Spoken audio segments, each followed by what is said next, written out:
I request the YouTube comments to be refreshed.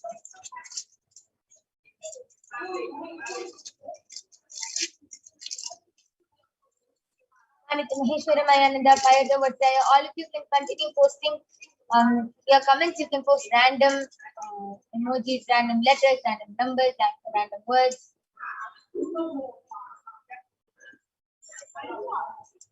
Okay.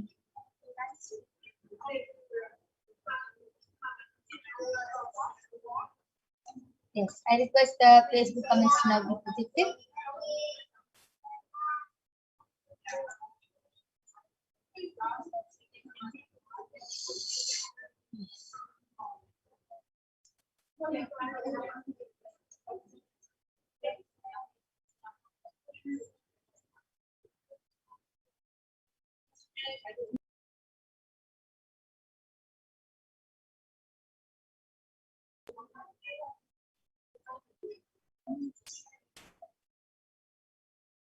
Yes.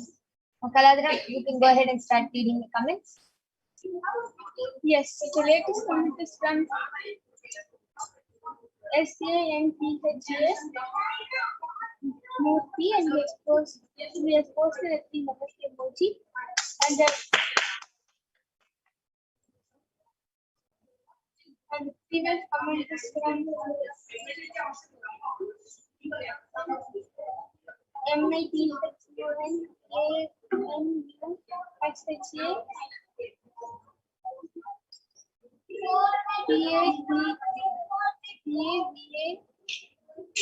CHAM has posted Supreme Lord plus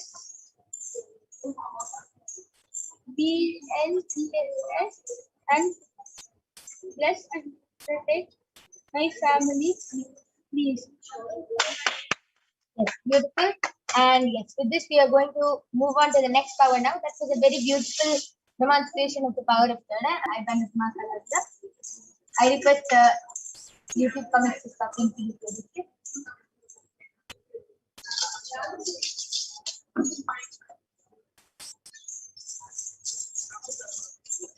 Yes. I request the comments to stop being projected. Well, as you can see, the IBAN is completely intact. There's no change. That was a very beautiful and exciting demonstration of the power of third eye. Next, we are going to be witnessing the power of body scanning and remote vision. And all of you are going to be witnessing the power of body scanning next. So I request all of you to stay tuned, and we'll be back right after a short break to share with all of you the pramanas for the power of body scanning and for all of you to witness this very power itself. We'll be back right after a short break.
Yes.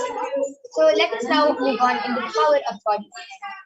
So the power of body scanning is where one awakens the ability to be able to scan illnesses, diseases, medically diagnosed issues, and provide solutions in the awakened context.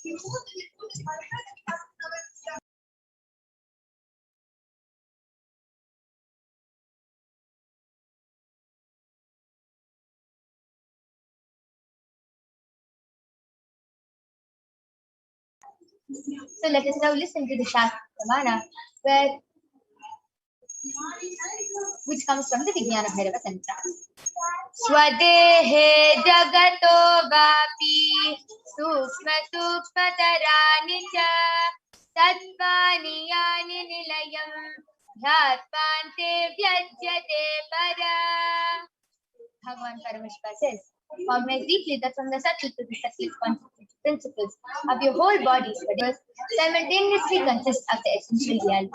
They are being observed in their source cause, Paramashiva, and by the experience of such restful awareness, one becomes complete from all the thoughts, and the ultimate universe divine power, Paradevi, Adi Shakti, is revealed, and the supreme power manifestation happens. The next is the Apta Pramana, which is the reference of the power of body scanning from the life of a Siddha named Teriyar. Teriyar was a Siddha and one of the prominent disciples of Agastya. And one day a man suffering from a severe headache comes to Agastya for healing. And Agastya uses the power of body scanning and identifies the root cause of the headache. He reveals that there is a small tere, a frog, sitting in the person's brain, and Agastya immediately instructs Teriyar, his disciple, to perform an open surgery and remove it. After the surgery is completed successfully, the person is completely healed and cured of the disease. Thus, he gained the name Teriyar. The next is the Atma Pramana, which is the account of the life of the Supreme Pontiff of Hinduism, Jagadguru Mahasamidhanam, His Divine Holiness Bhagavan Nithyananda Paramashivam, who was also time tested and verified this time. On the 22nd of December, the Supreme Pontiff of Hinduism shared how he used the power of body scan. Paraphrasing his words, only when I had a multiple compound hand fracture, I was forced to go for surgery and therefore for medical checkups related. At that time, they detected heavy metal quantity in my different organs. It was revealed that I had been poisoned without our knowledge. I immediately used diagnostic methods instead of medical facilities to study the body condition due to the poison. Through body scanning, I found out what the problems, imbalances had happened and where the balance has to be done. I used allopathy as the second opinion to verify my findings. Next is the Sakshi Pramana, the experiences and results of the extraordinary manifestations happening through the initiated disciples of the Supreme Pontiff of Hinduism. So now all of you are going to be witnessing the live demonstration of the power of body scanning. So I'm going to be manifesting the power of body scanning for all of you today, and I request you to comments to now be projected.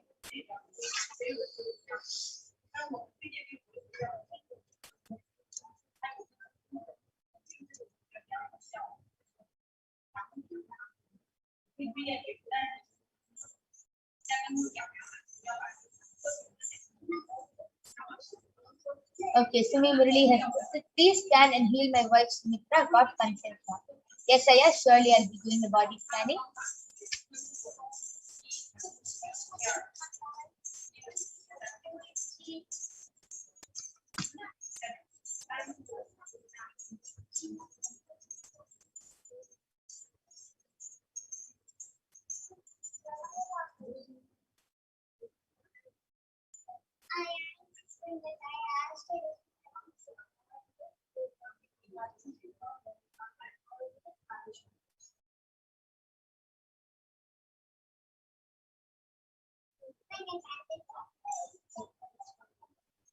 Yes.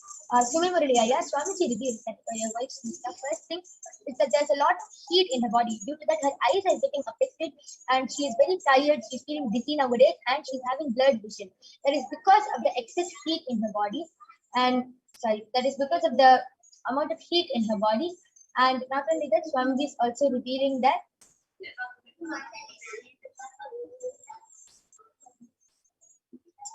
she needs to be in more sunlight every day, and her body needs to breathe. Like she's wearing like stuffy clothes, not clothes which are not letting her skin breathe. So these are the two things which are affecting her. So Swamiji is showing she should drink a lot of carrot juice. She should sit out in the sun every day, like in the early morning. She should sit for 15 minutes in the sun, for the first 15 minutes in the sun. And Swamiji is also revealing that she can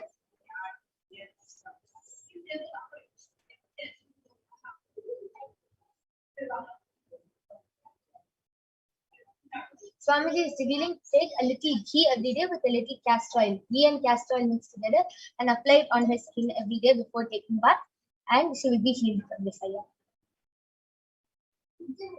Yes, anyone else has any requests or comments to post in the Kailasa'S HDH Nithyananda YouTube channel, you are welcome to post and we will be doing the body scanning for you.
Okay, Sumi Murali Aya has posted, please scan my eye and ear, ma. Yes, Aya, I'll be doing the body scanning for your eyes and ears.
Yes. So, Sumi Murali Aya, Swamiji is revealing that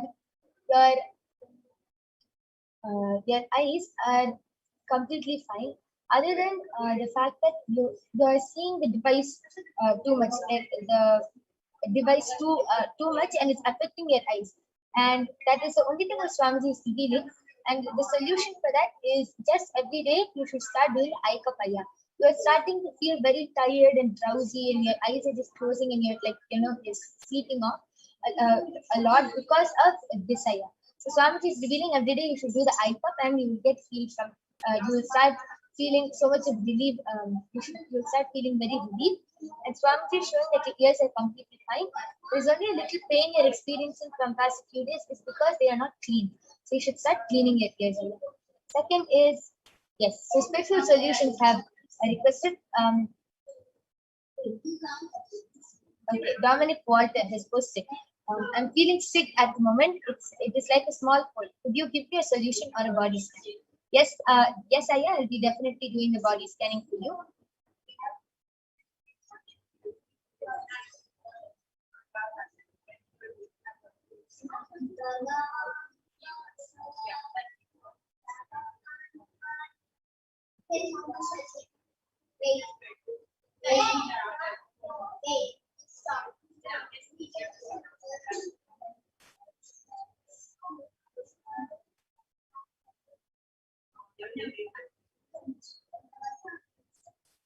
Yes,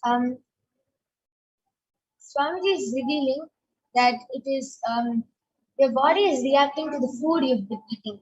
Like I'm able to see that from past few days, the food you're eating is not good for you. That is why your body is reacting because it's a new new agents in the body. So your body is not adjusting to that, and your body is reacting to that.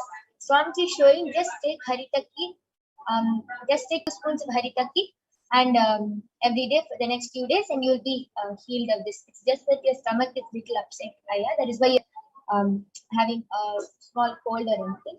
Swamiji is also revealing that those hand dryers which are there after you wash your hands, you put your hand in those dryers, right? Swamiji is showing that your skin has become very dry and it's getting affected by that. Your skin is not adjusting to that heat when you put your hands inside the dryer. So Swamiji is revealing that for the next few days you should just apply castor oil on your hands and on your body, and before taking a bath, so you can so your skin will start becoming healing and becoming back to normal life. Yes. So first thing, Sumimuridi Aya and Dominic Walter, I request you to get back. And yes, Marceline has posted, Ma, can I have a body scanning for not achieving Nirahara Samyama? Yes, Ma.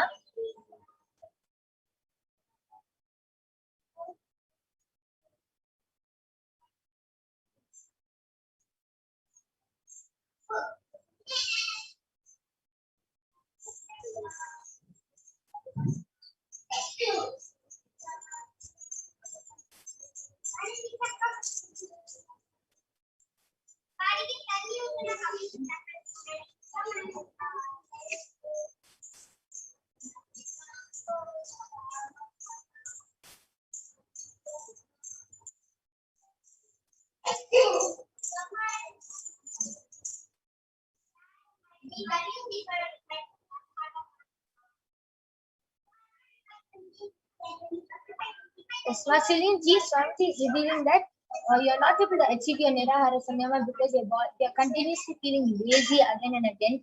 That is because you are not doing workout and yoga intensely. Swami is revealing that you should start doing yoga and workout intensely and you will be able to achieve your Nirahara Samyama. So yes, spiritual solutions. Dominic Walter, I have gotten feeling. Thank you so much. We'll start to do it immediately. Thank you, Swamiji. Yes, Aya. Thank you so much. And yes, Marceline, I request you to get back. And Sumi Murali Aya, I request you to get back in the chat section. Anyone who wants a body scanning from third eye can post a request in the Kailasa'S HDH channel and we'll immediately be attending to it.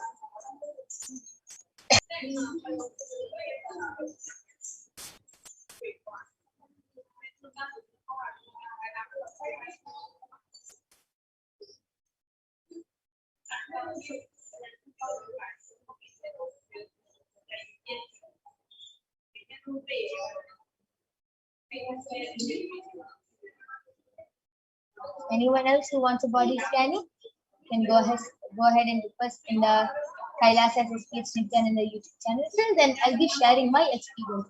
How do I manifest this power of body scanning?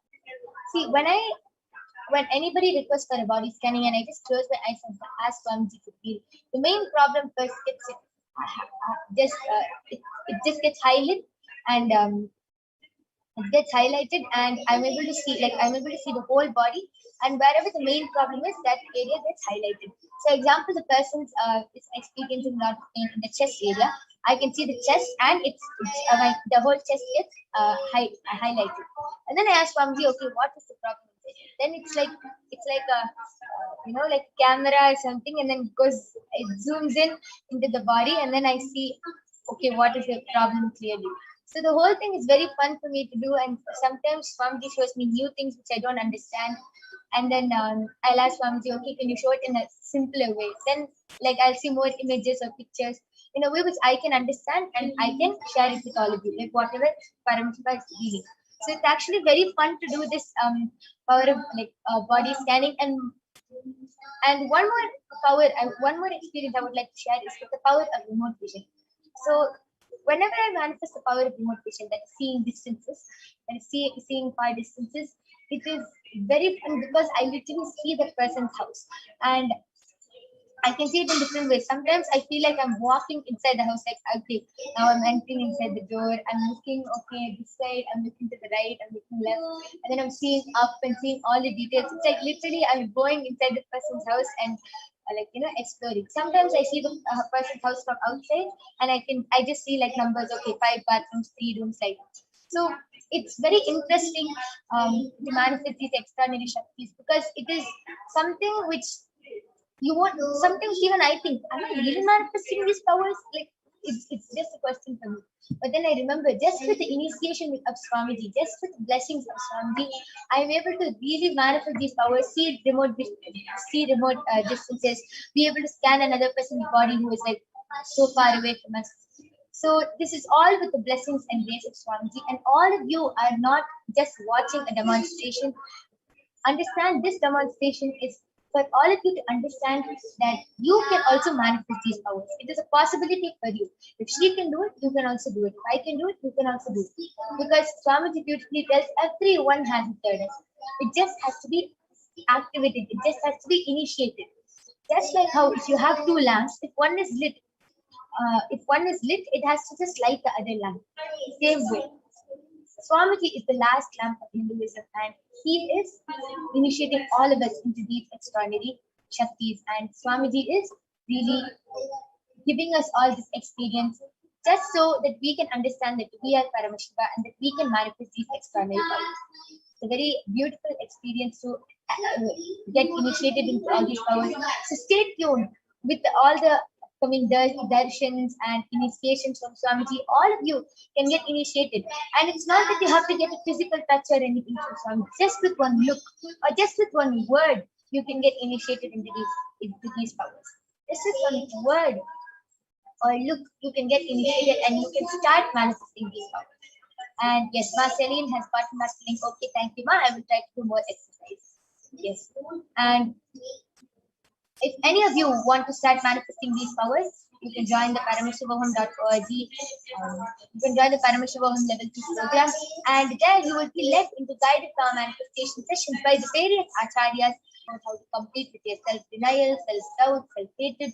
You will be taught how to complete with yourself, how to complete with others, how to live in competition. You will be taught about the Upanishads, the Bhagavad Gita. You will be taught so much in those 16 days of the Paramashivoham program, and you can also start manifesting these extraordinary powers. Yes. And okay, looks like nobody else has posted any comments. Yes.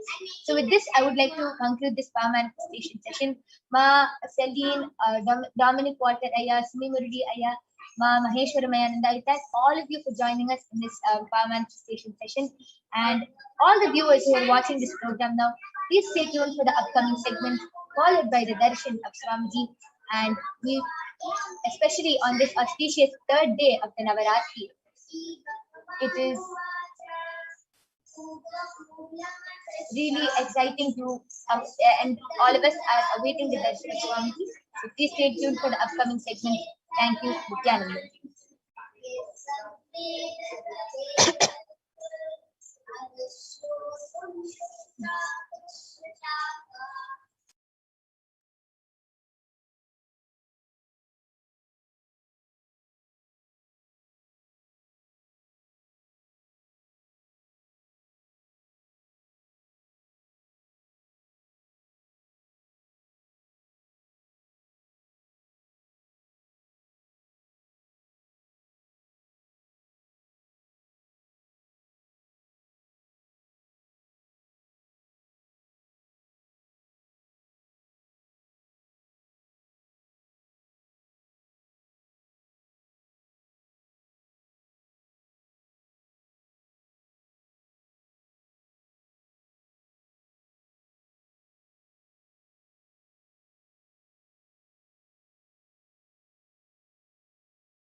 Yes, so we're going to be having Namadura joining with us, who will be teaching us so much more about the Parashakti and much more. Mamadura?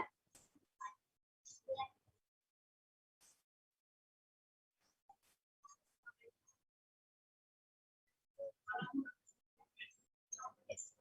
Nithyananda, you can go ahead. Thank you, my yoga partner. It's Nithyananda, everyone. So now, after that wonderful demonstration of the powers that all of us just, let us now get into the next segment where all of us will be learning about how the world is today and the way to move forward and what is the solution for all the problems that humanity is facing today.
I think you're muted.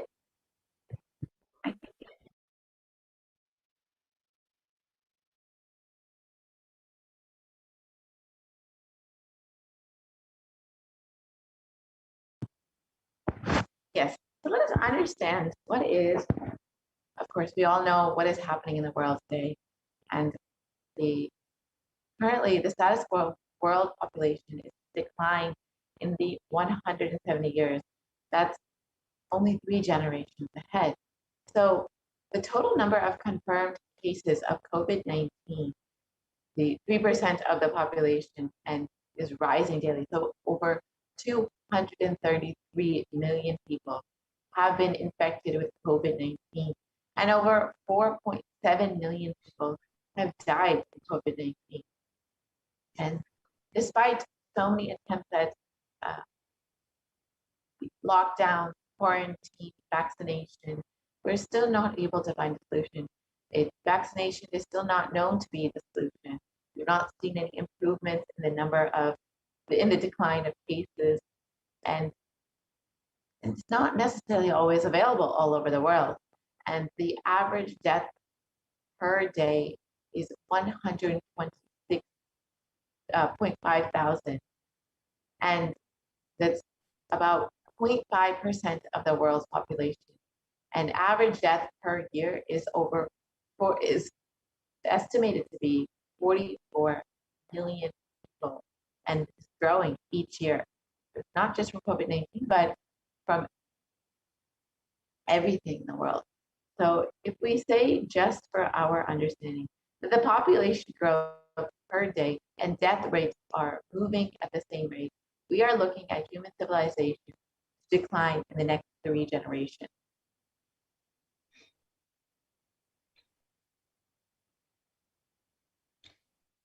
And a need for a global, here you can see the need of a global solution that works across all national policies.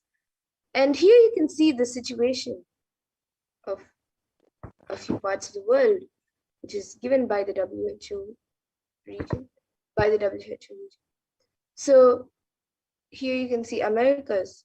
In America, there is 89, almost 90 million deaths, confirmed cases. And in Europe, 70 million confirmed. In Southeast Asia, 43 million confirmed. In Eastern Mediterranean, 15 million. And in the Western Pacific, 8 million. And in Africa, 6 million confirmed cases are there.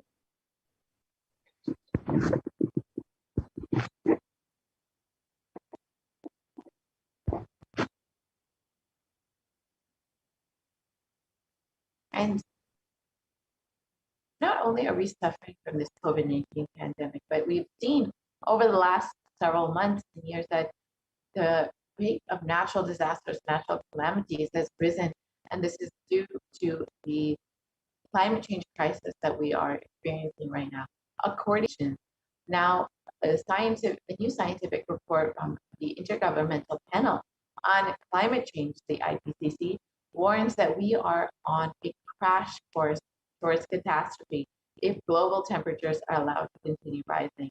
And the window to slow or even halt some of these worsening impacts is rapidly closing. Unfortunately, we've seen that we have not been taking worldwide, globally, we've not been taking the drastic measures that we need to take for climate change. And even if global warming increases up to the difference between 1.5 degrees Celsius to 2 degrees Celsius is drastic. So it is extremely vital to curb the effects of climate change by changing our daily activities, our global policies. But unfortunately, this is not the case. And we've already seen the direct effects of climate change, the natural disasters, floods, storms, the fires, the forest fires, and so many more over the last several months and years.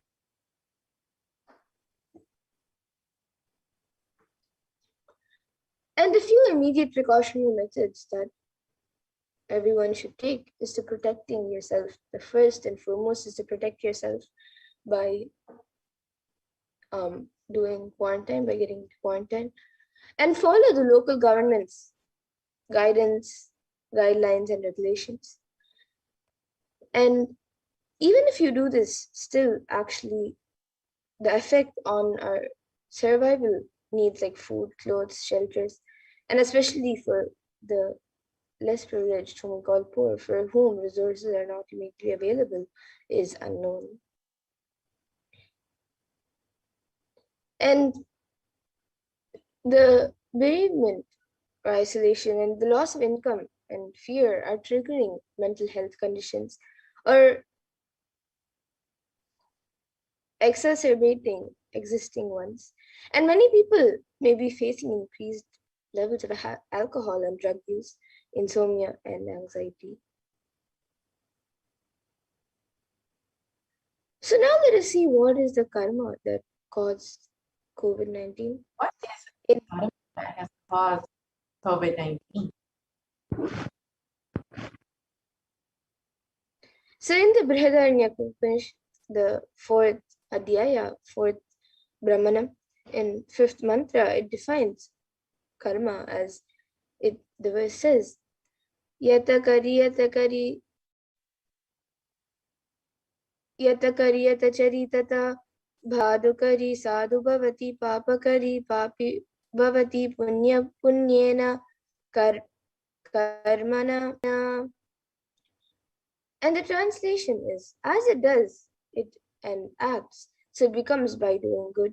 It becomes good, and by doing evil, it becomes evil. It becomes virtuous to good acts and vicious to evil acts.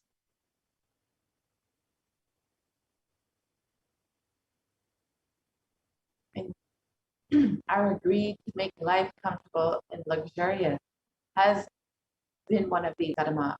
83% of wild mammals have become extinct because of our own greed, stopping the idea that the whole planet Earth belongs to only the human race will only save us from this. And since the rise of human civilization, 83% of wild mammals have been lost.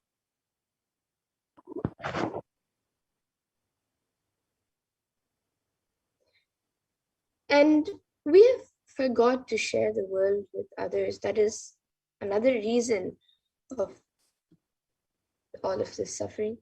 So let us set a trend of moving to a nature-based lifestyle. Let's stop torturing and killing animals. Let's drop this idea that planet Earth is exclusively for us. And let us set a trend of moving to nature-based lifestyle. Let's stop torturing and killing animals, and let's drop the idea that planet Earth is exclusively for us.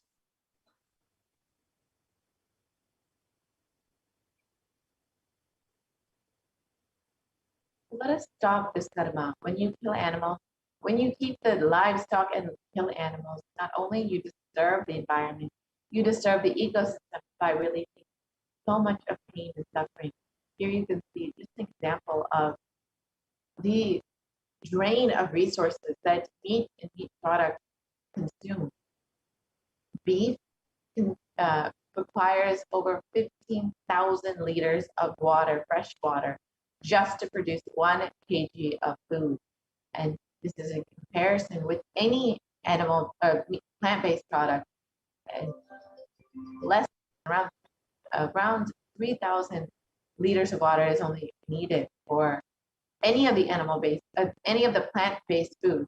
However, all animal-based foods are well over, especially beef, sheep, pork, are well over this. This is a very poor use of our resources, and this is extremely draining to our ecosystems, our environment, by producing so much of meat and consuming so much.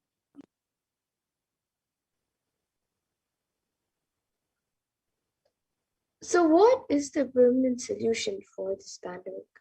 As per Hinduism, the purpose of the world and the primal principle of the universe is let us all coexist and celebrate our life. Ahimsa paramo dharma. Non-violence is the ultimate natural law of life.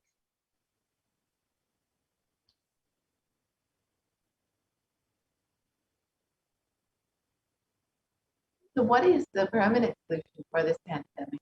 Let us stop that and stop all the actions from anger, lust, greed, pride, jealousy, and delusion. The solutions, the Hindu solutions are the aprigraha, asteya, or ahimsa, the lifestyle of non-stealing, living with minimal things, and non-violence.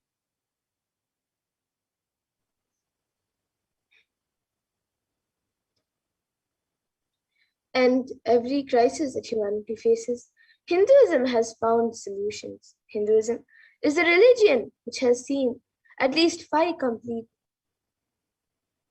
5 times where the planet Earth was completely wiped out. All the population, everything on planet Earth was completely wiped out. And the wiping out of the civilization, and the wiping out of the civilization is what has been recorded and documented. And every time when the civilization was wiped out, it has been documented of how it has been rebuilt.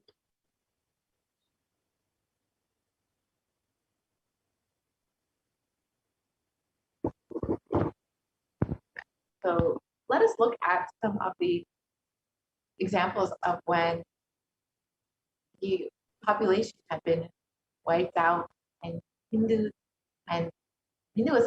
had a solution for it. Bhagavan Vishnu incarnated to bring the Veda and Agamas back from the dark energy during the manifestation of the universe in the form of the fish, the Matsyavatara, and landed on the planet Earth to give this to Lord Brahma. After the great deluge, Bhagavan Vishnu brought Manu's boat and the Vedas and Agamas, the whole thing, and restarts the civilization. That is why the Pandya kingdom, the earliest kingdom, has a fish as their emblem. The Karaikal is the place where the boat was brought to that land by the Matsyavatara. From the whole Pandya civilization started. From there, the whole Pandya civilization started. During the King Ravana's reign, 7 crore people lived under King Ravana, and Bhagwan Sri Ramachandra Prabhu incarnated to save the 54 deshas from the evil reign of the king. This is detailed in the Ramayana. And then King Duryodhana almost led the world to the nuclear destruction, nuclear collapse. And Bhagwan Sri Krishna incarnated to end the apocalypse. And this is detailed in the epic poem, the Mahabharata.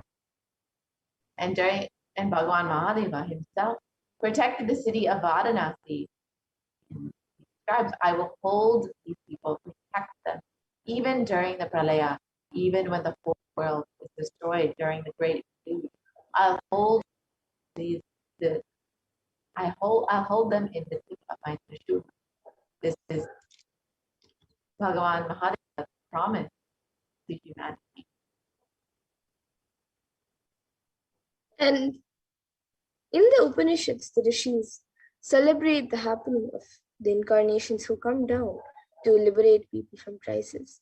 And in the Taittiriya Upanishad, chapter 3, the Briguvali, section 10, the rishis sing and dance in ecstasy of enlightenment and Kundalini awakening. And they say, Ha, Vu, Ha, Vu, Ha, Vu, Ahamannam, Ahamannam, Ahamannam, Ahamannado, Ahamannado, Ahamannadaha. So this is what the rishis sing and dance in ecstasy of enlightenment and Kundalini awakening.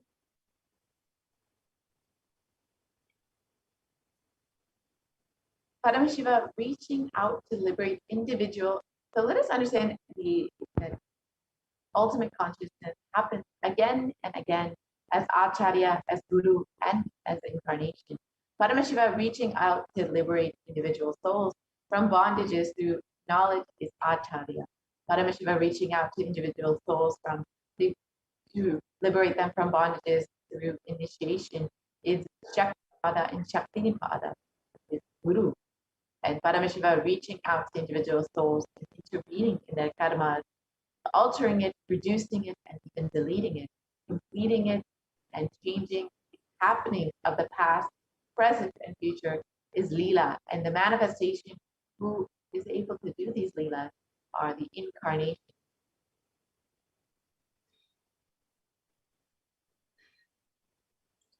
And in the Bhagavad Gita, Bhagavan Krishna promises to happen again and again when the individual consciousness declines. And he beautifully says, Yada yada hi dharmasya glanir bhavati bharata abhyutanam adharmasya tadatmanam shrujami, which means whenever there is a decline in individual consciousness, the collective consciousness increases. To establish the righteousness of eternal consciousness, the science of eternal bliss, dharma samsthapanarthaya, I myself appear millennium after millennium, sambhavami yuge yuge.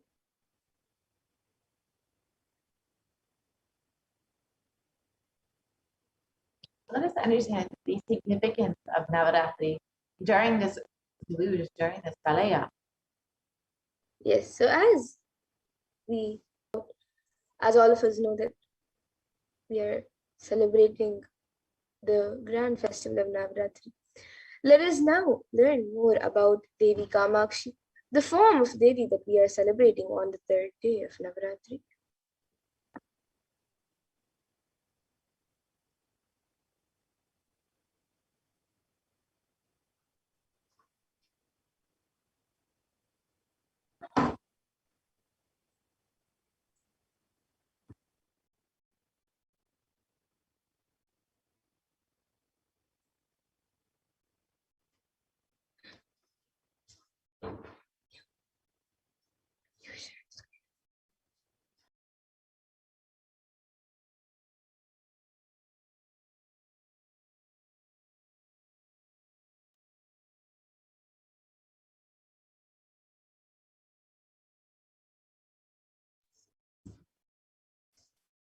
Yes, so now let us learn about Devi Kamakshi.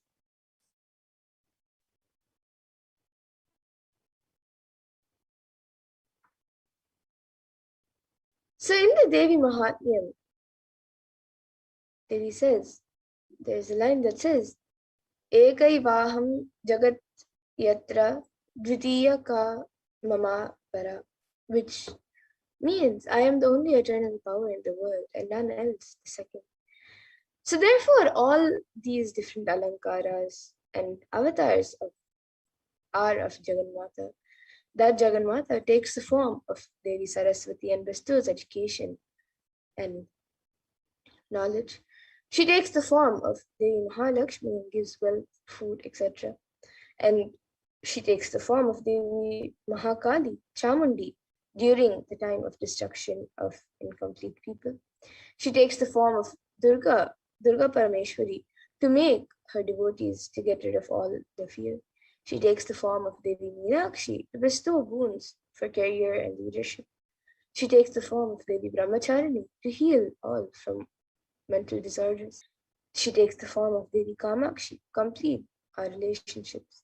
And Devi Annapurneshwari to bestow health and abundance. And Devi Rajrajeshwari to liberate us from natural calamities.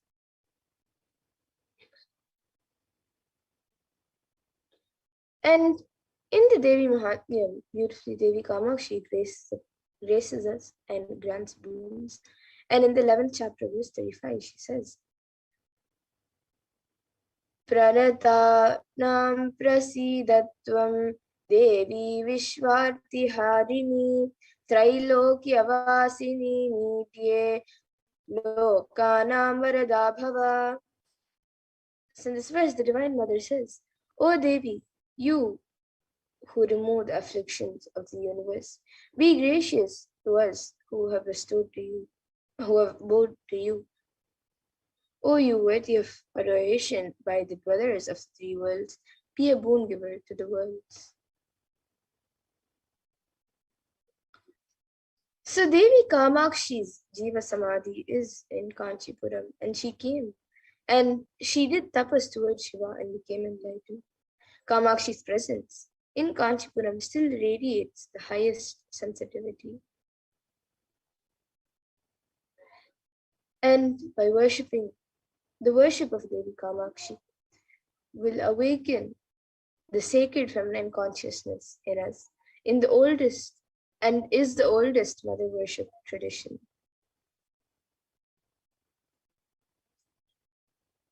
And in the Kamakshi Stotram it says, Shrinkaratmaka Varna Matra Patanandriyam Shriyam Tanvitim Chinmatram Bhuvaneshwarim Anudinam Viksha Pradana Kshamam Vishwa Aghaugya Nivarinim Vimalinim Vishwambharam Ram Matrikam Kamakshim Paripurna Chandravadanam Vande Mahesha Priya.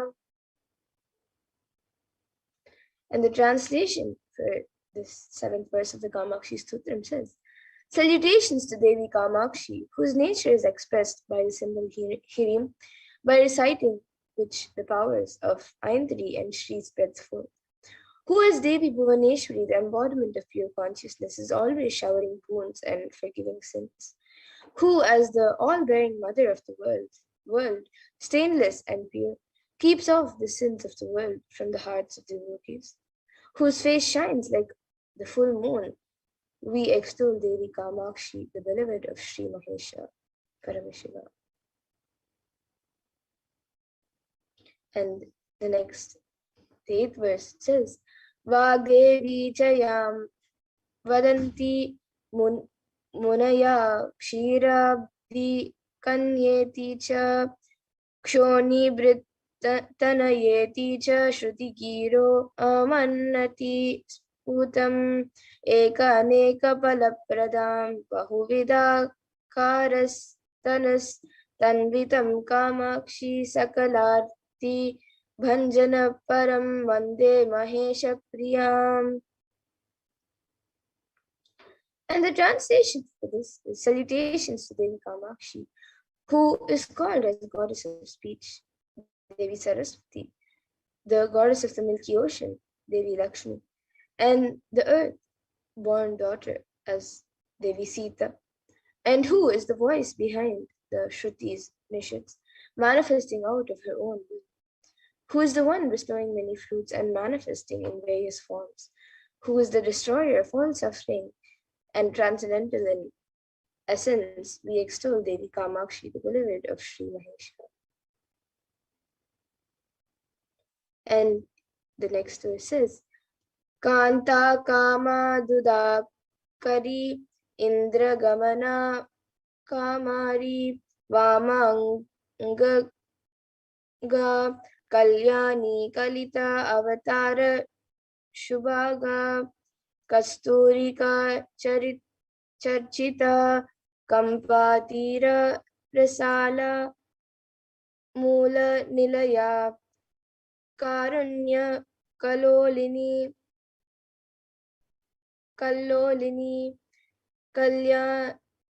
Kalyanani Karotu Me Bhagavati Kanchi Puri Devata.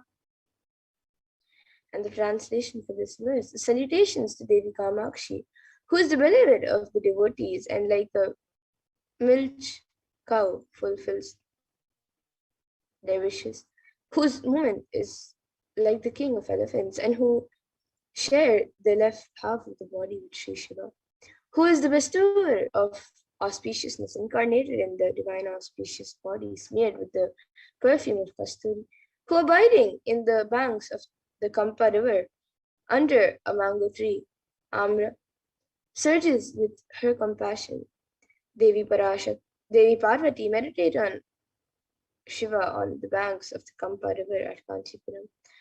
Please make my life happy and prosperous, O divine goddess of Kanchipuram.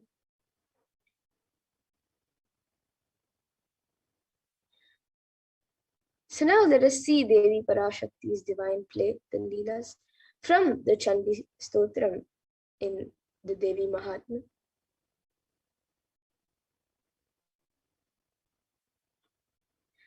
So today let us meditate on Leela from Devi Mahatmya, where Devi incarnates to save humanity when greed befalls.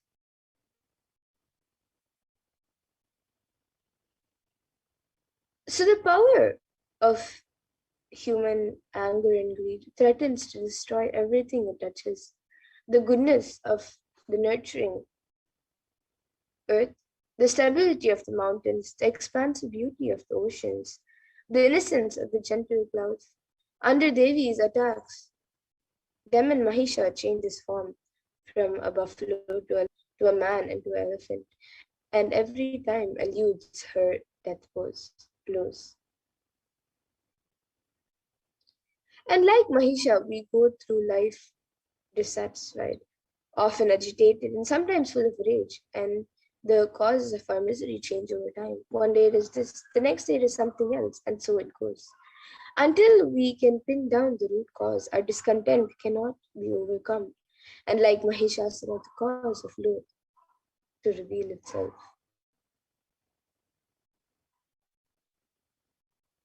And Mahisha represents more than monumental rage. His anger is one of the 6 passions that afflict our human awareness.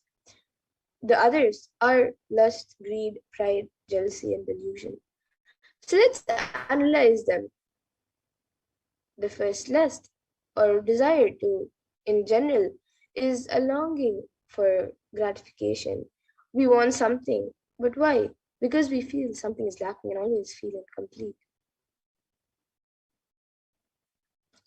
We feel incomplete, limited, or separated in some way.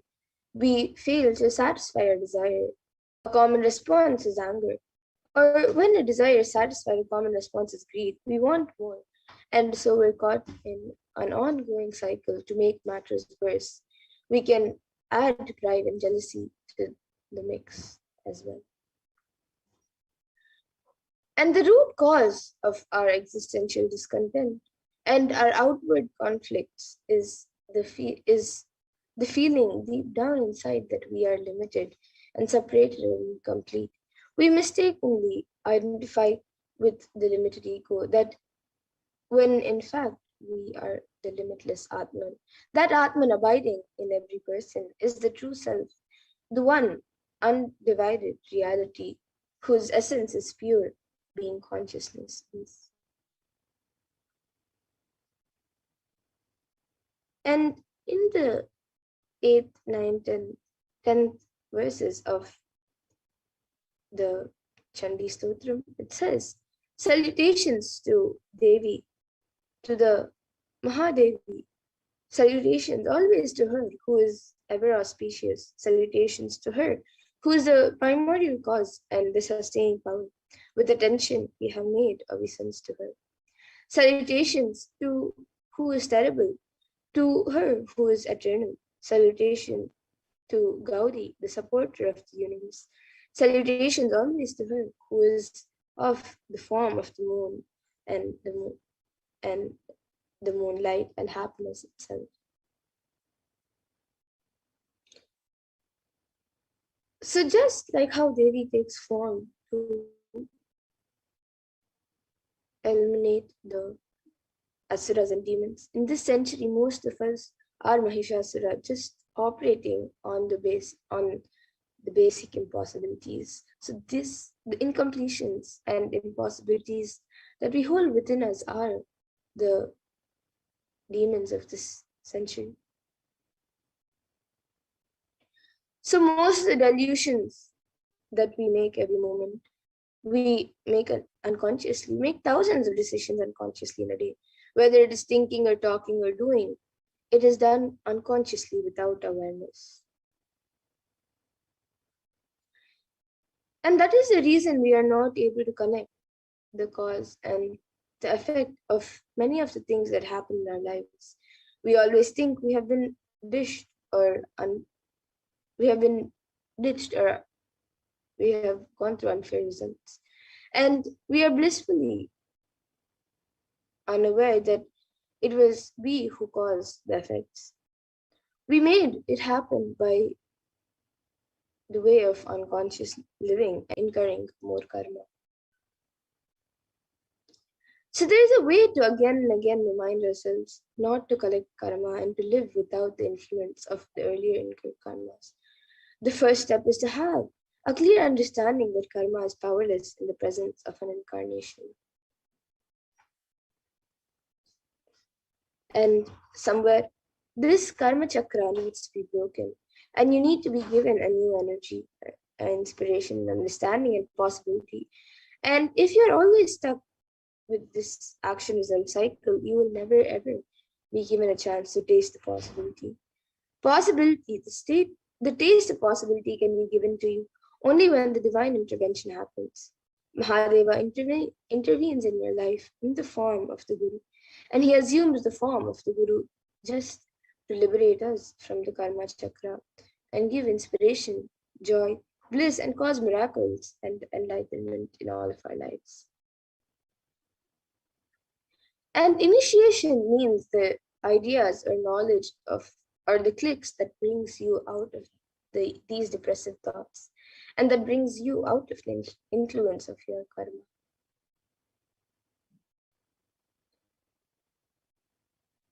So to bring us all out of delusion, the supreme point of Hinduism, Bhagavan Sri Nithyananda Paramashivam,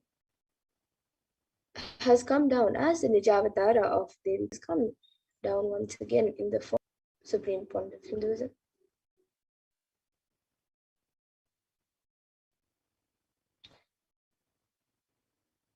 So the Kailasa'S Nithyananda Paramashivam, the rare and sacred lineage of pontiffs, has been systematically carried over in unbroken progression from ages, and the chosen emissaries of Lord Paramashivan Devi, Parashakti, and the Guru Mahasannidhanams of Kailasa'S Nithyananda Paramashivam are the direct representatives of the cosmos. And on the 27th of 2012, Srila Sri Nithyananda Paramashivoham Swamigal was formally appointed as the 293rd Guru Mahasannidhanam of Kailasa'S Nithyananda Paramashivam and is the lawful successor, descendant, and inheritor invested with all the powers, duties, obligations to perform the rituals, spiritual, religious, and customary rites vested in Kailasa'S Nithyananda Paramashivam and has been reviving its spiritual, religious, and linguistic epicenters to its original glory. So now let us watch a video on the history of Madurai, the history of Madurai Adina.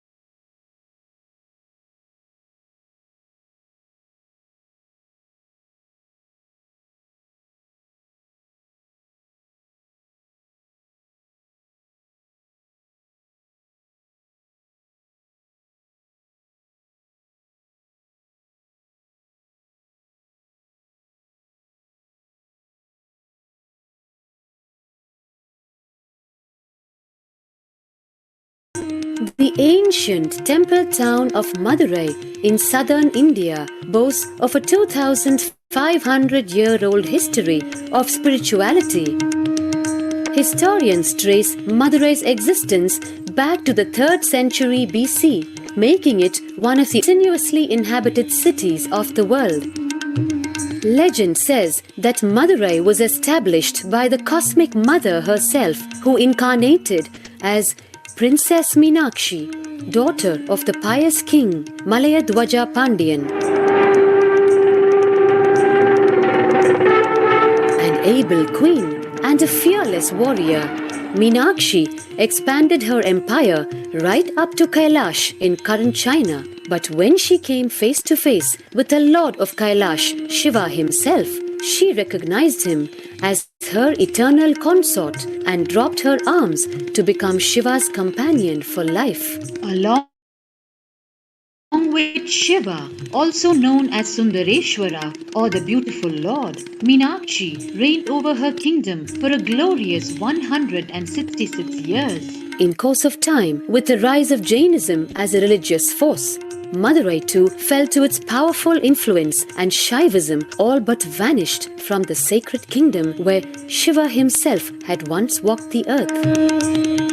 The renaissance of Shaivism in Madurai was the sacred task of a child incarnation, Tirungyana Sambandar, one of the 4 visionary saints of Shaiva Siddhanta tradition. The story goes that as a baby, Tirungyana Sambandar was once nourished by the milk of enlightenment from the cosmic mother herself.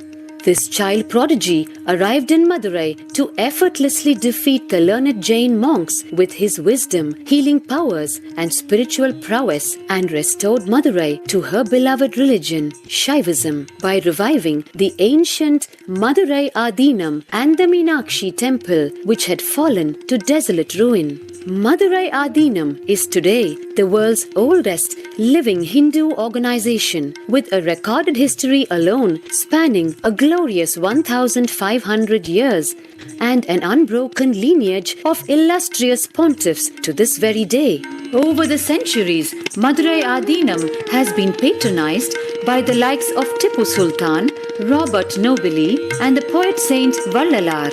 The pontiff of the Madurai Adinam is known by the title Guru Mahasannidhanam and inherits the responsibility of carrying forward the traditions of Tirunjana Sambandar's sacred work.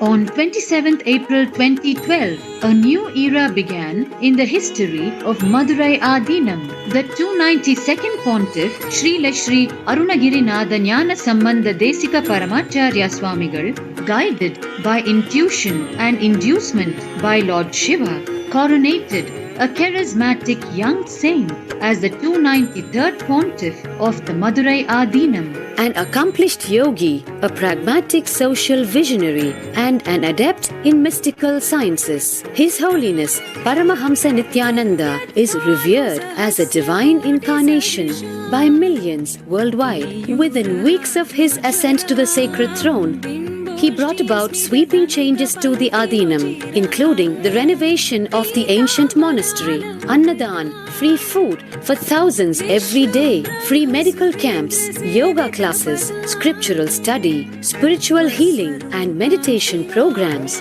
The traditional Adinam now has a website, and thousands participate in the morning worship and spiritual live streaming and two-way video conferencing. Vast properties belonging to the Adinam are being reclaimed from illegal encroachment. Its numerous temples are being restored to sanctity, and the neighboring villages are being adopted with basic amenities, education, and medical care being provided for all. His Holiness dreams of an authentic Vedic Renaissance for which India has already waited too long. Here, I take the commitment of making Madurai Adinam as an international religious organization.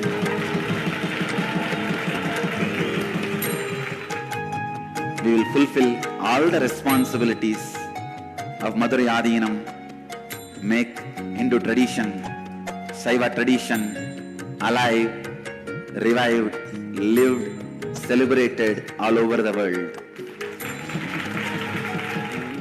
With a brand new pontiff at its helm, Madurai Adinam promises to be more than just another traditional monastery. As a whole generation turns to spirituality for answers, the changes at Madurai Adinam mirror the changing role of spiritual organizations today as power centers and guiding forces, forging the enlightened government of the new world.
Yes, so that was a beautiful video on the history of Madurai Adinam.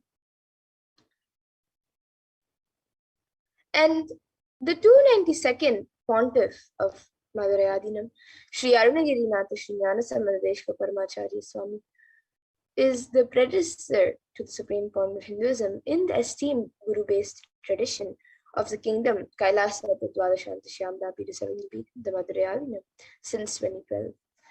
And the 292nd Guru Mahasannidhanam had the divine vision of Lord Shiva and Devi Meenakshi, who both instructed him to coronate the avatar as his successor, the 293rd Guru Mahasannidhanam. And an historic record of Madurai Adinam introducing the 292nd Pontiff of Madurai Adinam has spoken and introduced the Supreme Pontiff of Hinduism as his successor.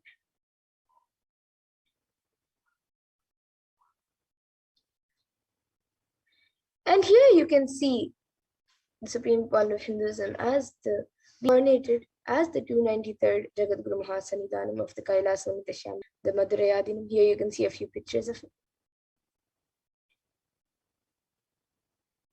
And a few more pictures in the Kanchanur temple, then the Panga Parameshwara temple, and then the Sachinadar temple, and then the Alagar Kovil temple. Swamiji has visited these few temples as the 293rd of the Madurai Adinam.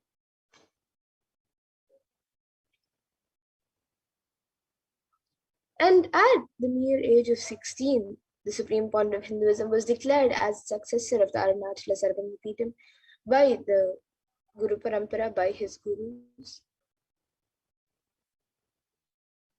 And at a young age of 21, the Supreme Pontiff of Hinduism founded the mission, the Nithyananda Sangha, to revive Kailasa internationally.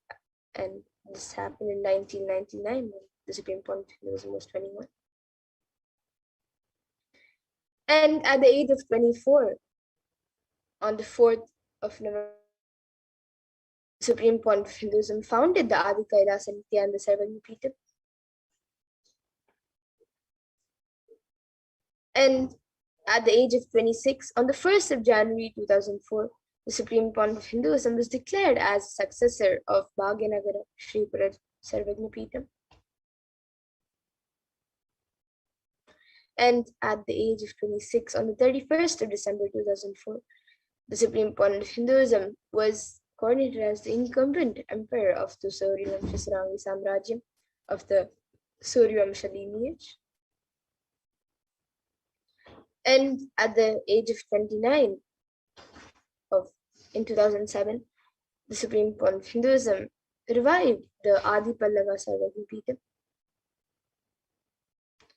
And at the age of 30 in 2008, was coronated as the successor of the Kashi Sarvagnapeetham. And at the age of 35 in 2013, the Supreme Pontiff of Hinduism was officially coordinated as the Mahamandaleshwar, the supreme spiritual head of the Mahanirvani Akada, the largest apex monastic order. And he is also the youngest Mahamandaleshwar who was coronated at the age of 35. And here you can also see pictures where Supreme Pontiff of Hinduism was being coordinated by all the other senior sannyasis and heads in the Mahanirvani Akada. And at the age of 35 in 2013, the Supreme Pontiff of Hinduism was also declared as the Acharya Mahamandaleshwar of the Atal Akada, the oldest monastic order of Hinduism. And this Akada was actually established by Mahaganapati himself. So the Supreme Pontiff of Hinduism was declared as the Acharya Mahamandaleshwar by the Acharya Mahamandaleshwar at that point in time, who was Sukadevanandaji, and the incumbent spiritual head of the Supreme Pontiff of Hinduism was declared as the incumbent spiritual head of the Atal Akada at the age of 35.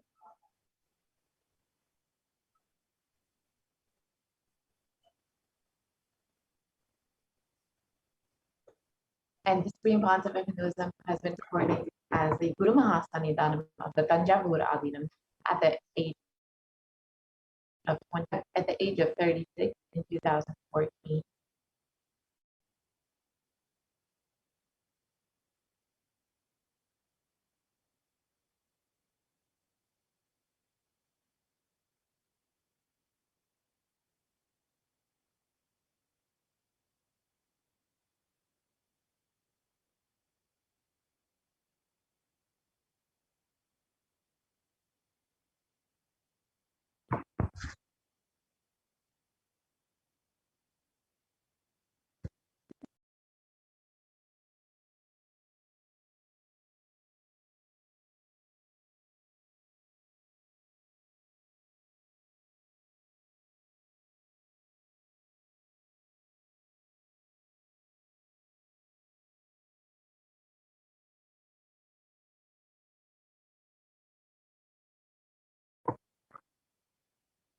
Sorry for the technical glitch. I'll be right back with the slides. So as we are getting ready for the Devi Varashti Akash readings, the Navaratri celebrations, the darshan, the blessing of who's manifesting Devi Varashti Aksh. And you can take a few moments to join as a member of Kailasa'S HDH Nithyananda YouTube channel. And it's a very simple process. You can go ahead and visit the YouTube channel, and you'll see the join button next to the subscribe button. You can go ahead and click on that and join as a member, and you will have access to various exclusive content.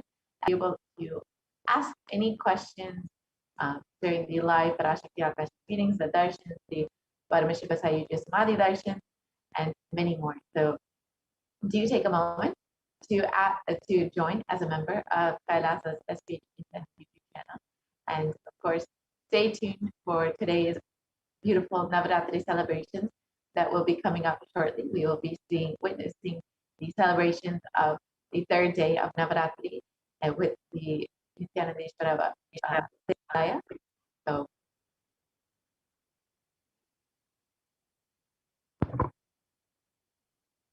and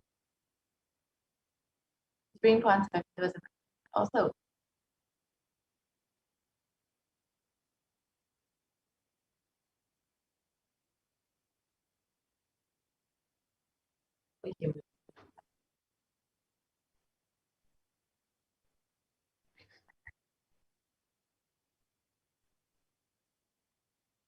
yes, the Supreme Concept of Hinduism has also been coordinated as the Guru Mahasannidhanam of the Tiruvarur Adinam at the age of 36 in 2014.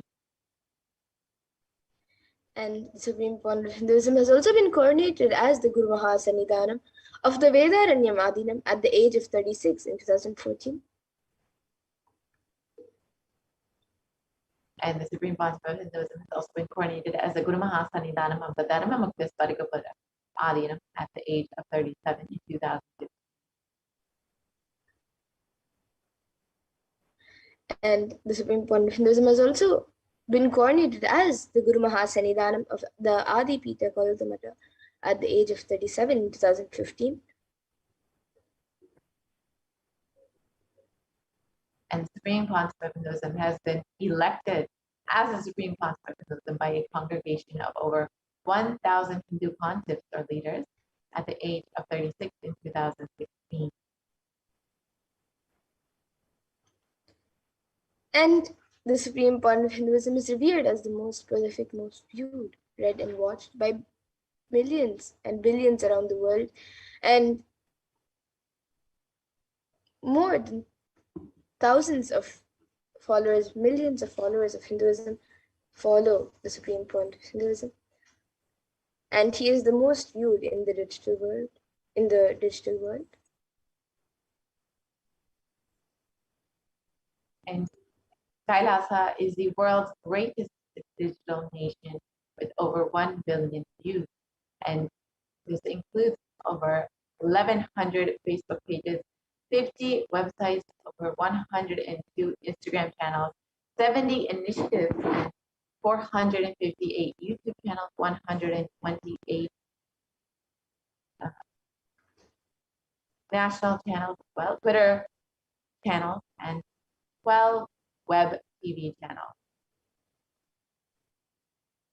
The Supreme Point of Hinduism has worked relentlessly and worked hard for 27 years now and has contributed a numerous number of things to the world, and he has contributed humanitarian services and initiatives including free vegetarian food banks, medical services, natural disaster relief, women empowerment initiatives, and conflict resolution and peace initiatives, sustainable Hindu practices through various international agencies and bodies, and much more. And the Supreme Concept of Hinduism has authored over 300 books and 10,000 articles in 3 languages, which include English, Tamil, Sanskrit, and those have been translated into 50 languages with over 1,000 titles. Here you can see some of these books that are easily available online in English, French, Spanish, and much more. They're all freely available in Tamil, Spanish. And over 20 million copies of these books and articles have been sold, read, and downloaded by millions around the world. And the Supreme Concept of Hinduism has established the largest Hindu library with over 1 million books, 1 million palm scriptures, and over 20 million digital books. And this library continues to expand today, which includes a palm leaf printing unit, as I can see here, to reprint all of these original scriptures on the original palm leaves that they were once written on. And the Supreme Point of Hinduism has given over 10,000 hours of discourses and over 1 billion views on social media. He has on all the pages. We have over 1 billion views on all the social media platforms. The Supreme Concept of Hinduism is respected as the commentator of all the sacred scriptures, such as the Upanishads, the Bhagavad Gita, the Shiva Sutras, the Yoga Sutras, the Ashtavakra Gita, the Jain Sutras, and many more. And the Supreme Point of Hinduism is honored as a leader of Hinduism, the most awarded, internationally recognized Hindu leader.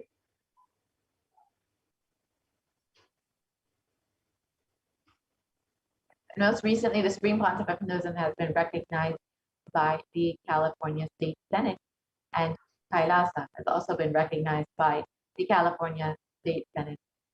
And there are many governments, politicians, and people all over the world who have recognized the Supreme Concept of Hinduism, hard work and contributions to humanity over the last 26 years. And even the acclaimed Watkins magazine, Mind and Body Spirit magazine, has described that Supreme Concept of Hinduism is one of the top 100 spiritually influential living personalities in the world.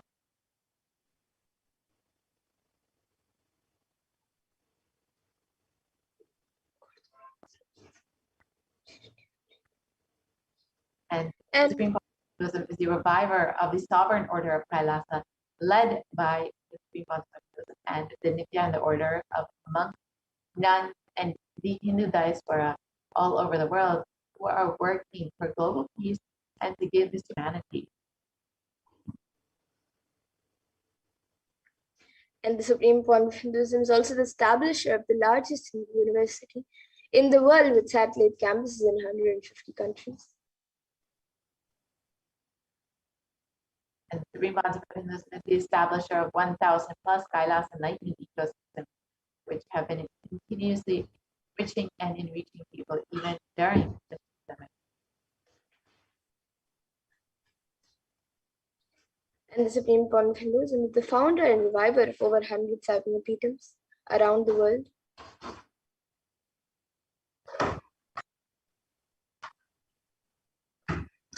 And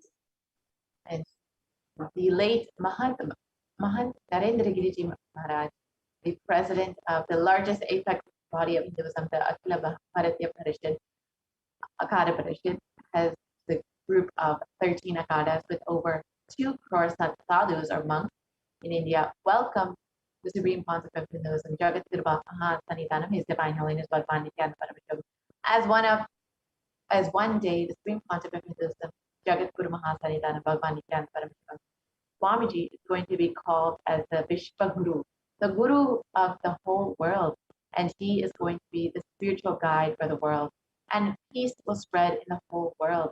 People are not yet aware of the energy of Swamiji.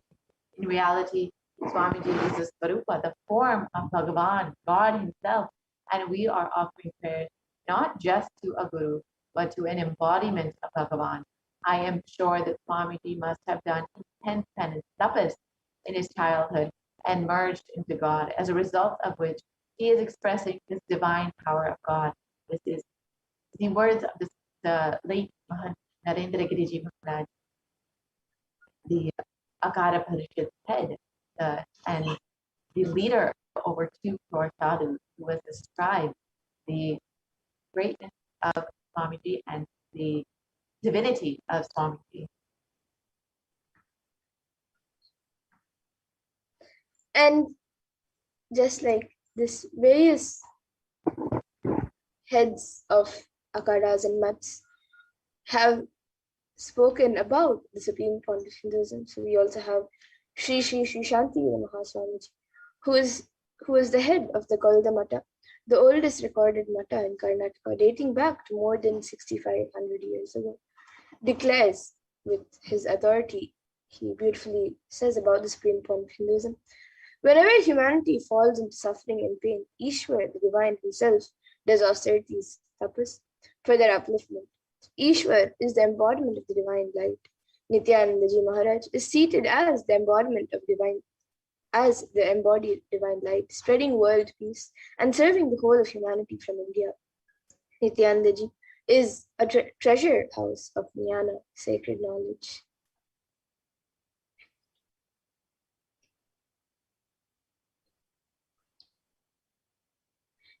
And now, with that, we will be moving to the next segment of this program after a short break.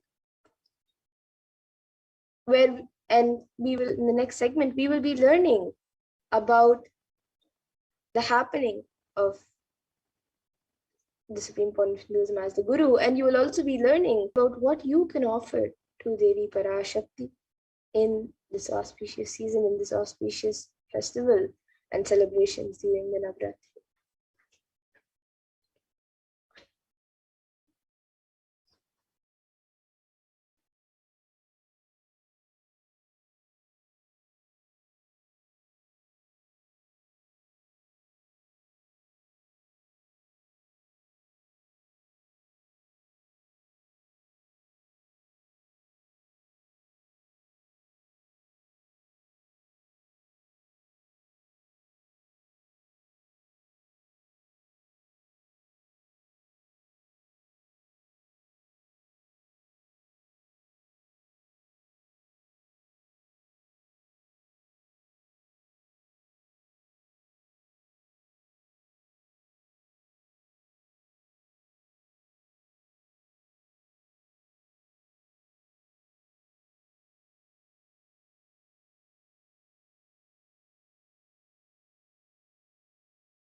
Nithyananda?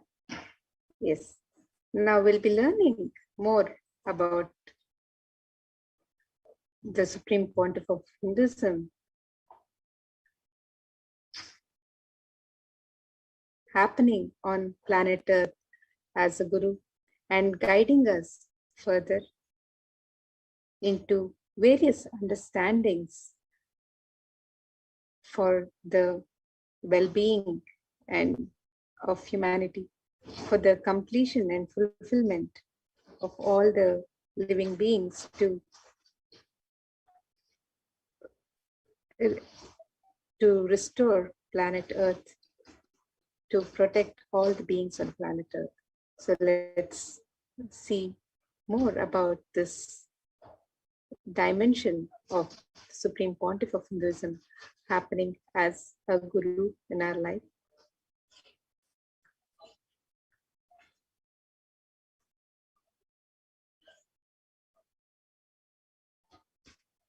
And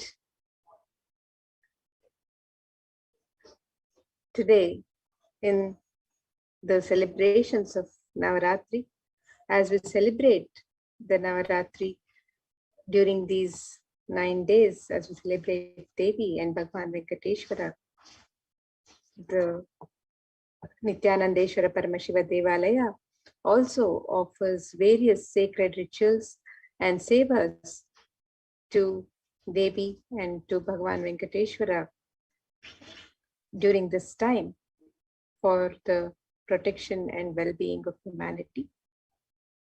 On each of these 9 nights of celebration, Devi is adorned and decorated in her various stations and worshipped as her various manifestations. So let us now see some of the various rituals and sevas being offered to Devi Parashakti on these 9 nights of celebration. On day 1, we celebrated the manifestation of Devi as Rajarajeshwari, who bestows the protection from natural and epidemic calamities, for the removal of delusional arrogance, and bestows all boons upon the devotees. And on the second day of celebrations, we celebrated the manifestation of Devi as Devi Meenakshi, who bestows the protection from insecurity and of job loss and career loss. On the third day, which is today, we are celebrating Devi as the manifestation of Devi Kamakshi, who heals us from all relationship problems and the ability to heal from the loss of loved ones. On the fourth day, we'll be celebrating the manifestation of Devi Annapurneshwari, who bestows the protection and blessings to heal from health problems, heal from allergy problems, and heal from nourishment problems. On the fifth day of celebrations, we are celebrating the manifestation of Devi Vishalakshi, who blesses and graces us to invoke the leadership quality and protection from uncertain future. On the sixth day of celebrations, we are celebrating the manifestation of Devi Parashakti in the form of Shayana Tirukolam, and the Devi who blesses for disorder for relief from psychosomatic disorders, healing from mental disorders like stress, suicidal thought, and depression. And on the seventh day, we are celebrating the manifestation of Devi as Devi Mahalakshmi, who bestows grace and blessings to protect from the loss of wealth, protection from loss of business.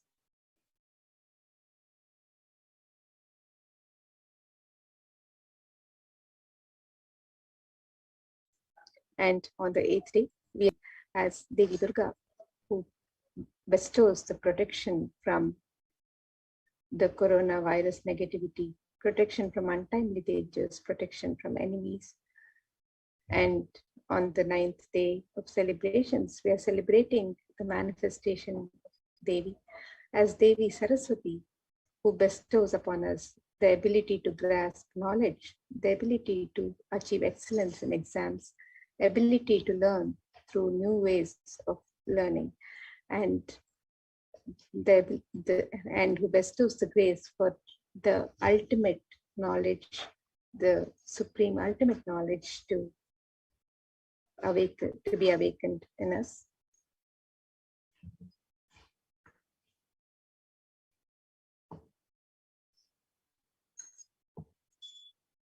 And during these 9 nights of celebration of the Navaratri,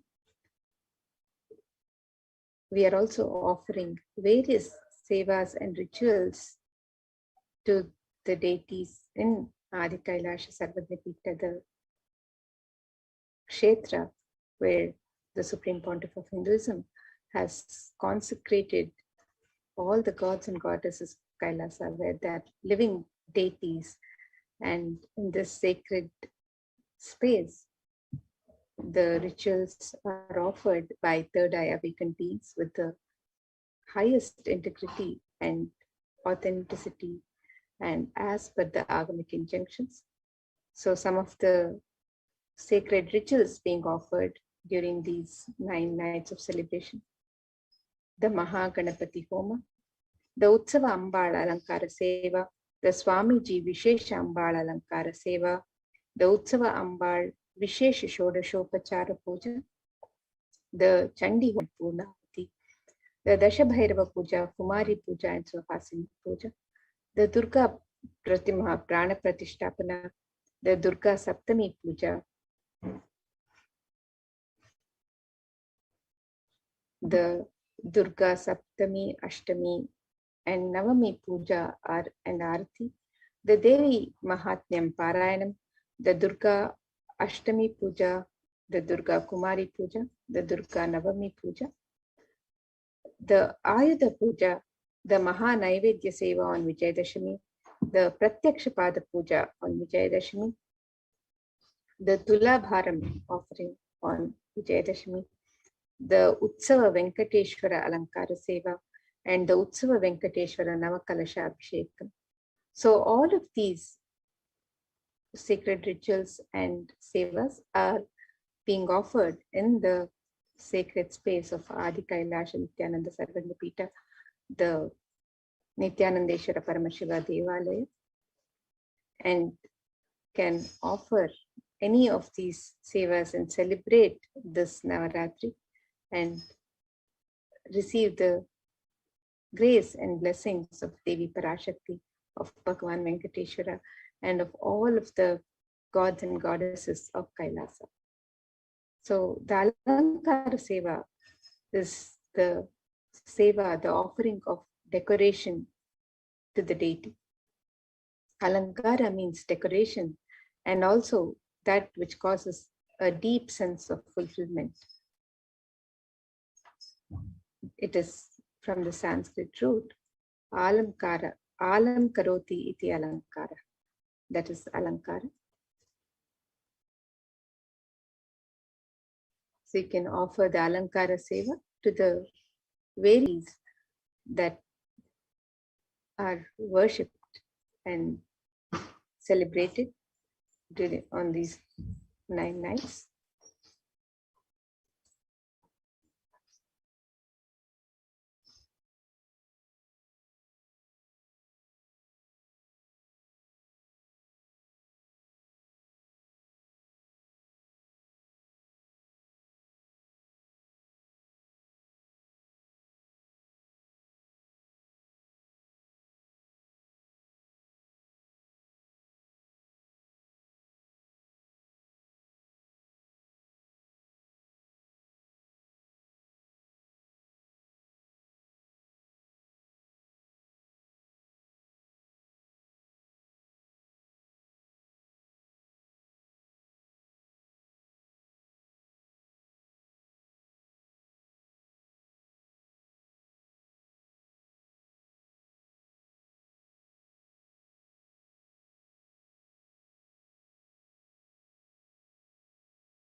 is Nithyananda.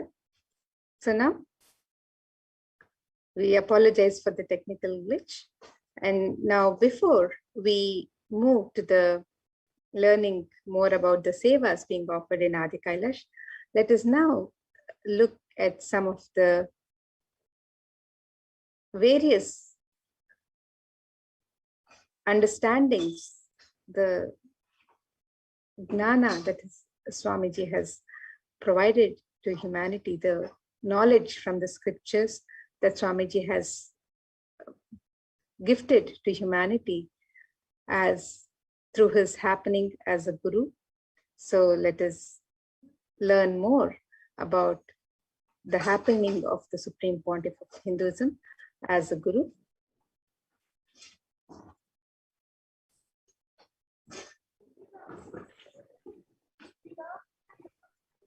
Today, we start completing with others. Others means not just only your father, mother, husband, wife, brother, sister, or the human beings around you, everyone.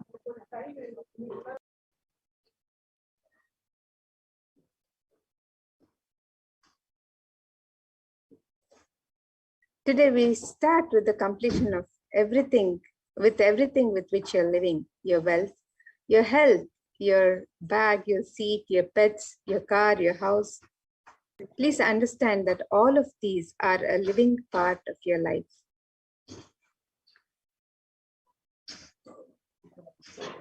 See, a house may be a dead object, but it is a living part of your life. It is a very important component of your life.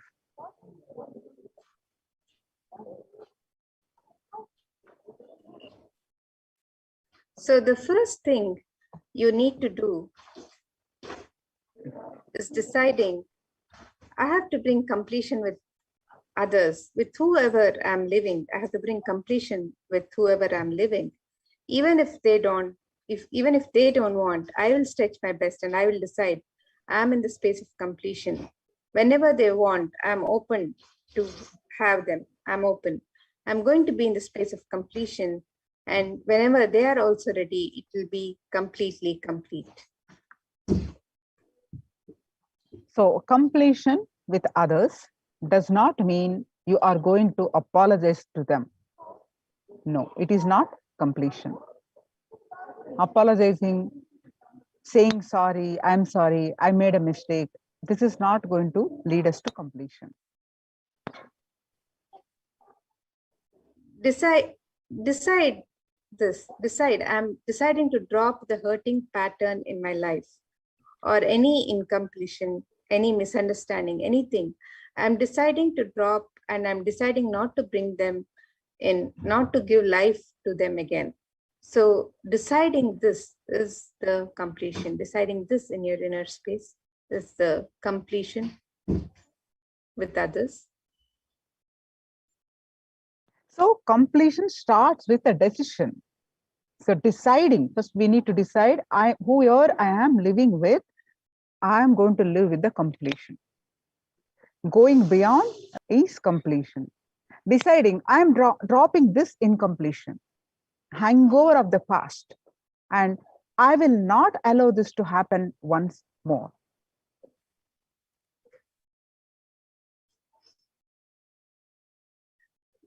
Completion is actually a responsibility. It is not apologizing.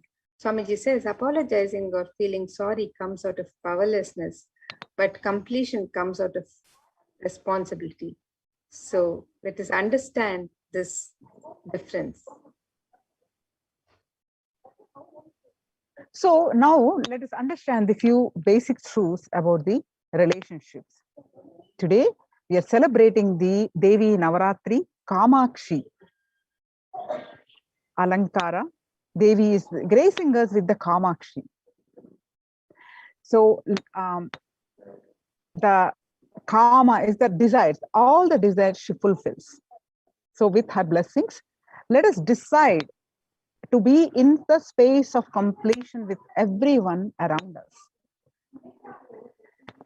So let us understand the few basic truths of relationships. They are not something outside you. It is the very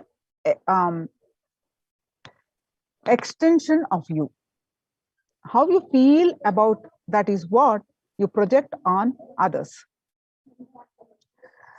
If you have guilt, if you have guilt, carrying something, guilt inside you, some part of it is fighting with you. You will express only that unconsciously and make enemies of you.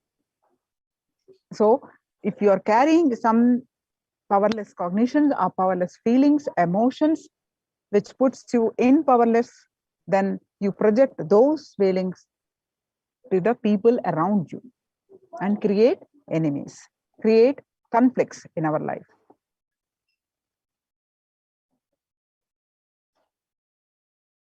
If you're constantly making enemies, that means something is wrong. And if you're making friends, then a majority of that part of you is healed. So your experience of you and you projecting, whatever you project in different relationships. So your experience of you, what you experience inside of you with your feelings, with the emotions, that you, the emotional part of you, you project in all different relationships, with your brother, with your sister, with your husband, wife, all the relationships, with your kids, whatever you're carrying inside, the emotions, you project those into the relationships, the people around you, which causes the damage in the relationships.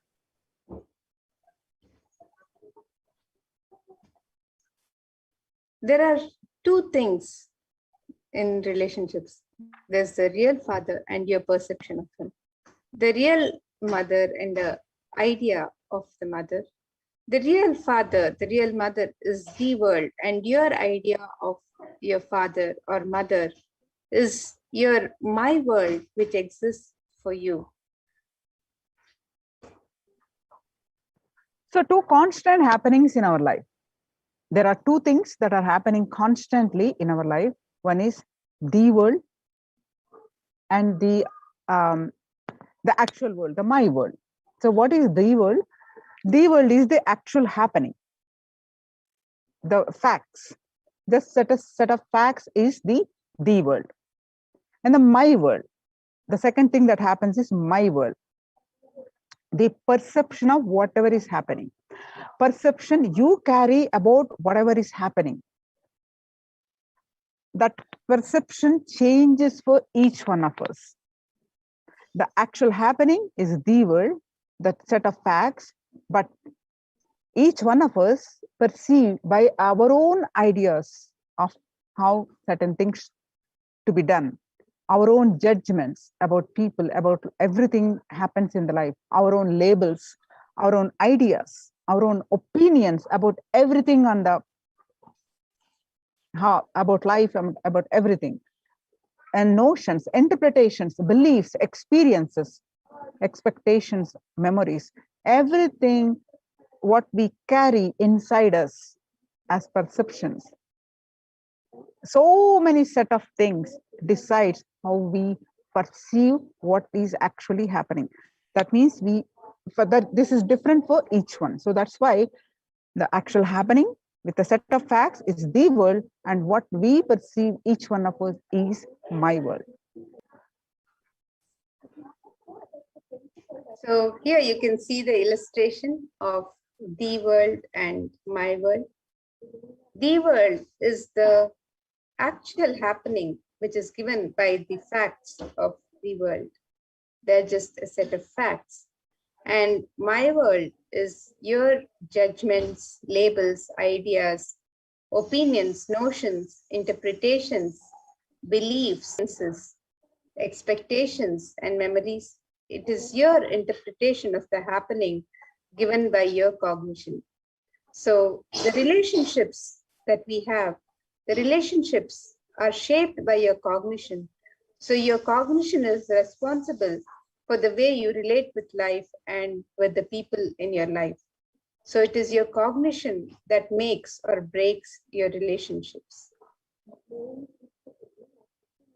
So in Bhagavad Gita, 4th chapter, Jnana Karma Sannyasa Yoga, 11th verse, Bhagwan very beautifully says, Ye yathamam praptayante tan tada eva bhajami aham mama vatmaima anuvartante manushyaha partha sarvasaha. That means Bhagavan Krishna very beautifully describing that whatever form in which you approach me, I appear to you in that form. You always see the world the way you are, not the way the world is.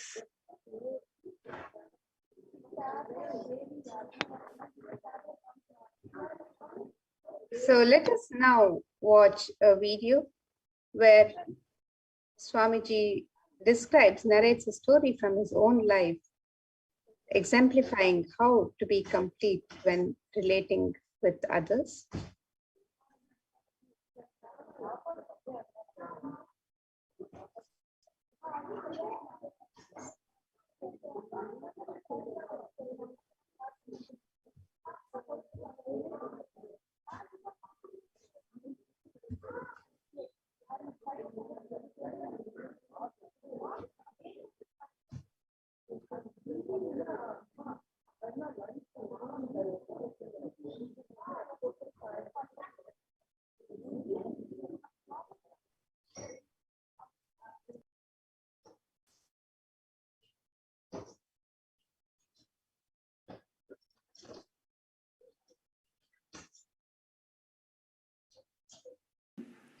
The moment he saw me, he got up and he rushed towards me to hit or to tell, how dare I walked inside the room without asking, excuse me, sir. May I come in, sir? He got up actually to hit me. How I responded, I was responding as if he got up seeing me. I said, please be seated.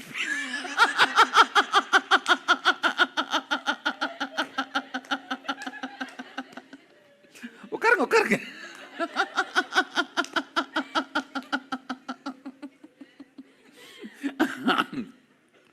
That's it. That fellow's Kundalini has gone up. And he caught hold of my one hand and started twisting and started wiping my vibhuti. The moment his hand touched my vibhuti, that's all. My Kundalini has gone up. And I just held his one hand with one hand. That's all. At least my 10 teeth has gone into his hands. And he's screaming, hey, leave me, hey, leave me, hey, leave me. And real bite. Not ordinary, real bite. And it took at least 2-3 minutes for him to get released. I bit him in the right hand. And nicely. And finally when he released his hand, he saw it's bleeding. And all 5-6 teeth mark. And I was nicely wiping my mouth and cleaning with my hand key. I had a small hand key in my trouser. With that I was cleaning and all that. And this fellow started screaming, hey, I will go and tell the headmaster and throw you out of the school.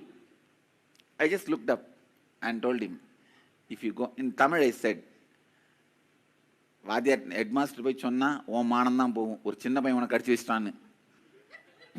I told him, if you go and tell the headmaster, it is only shame on you because a small kid has bitten you.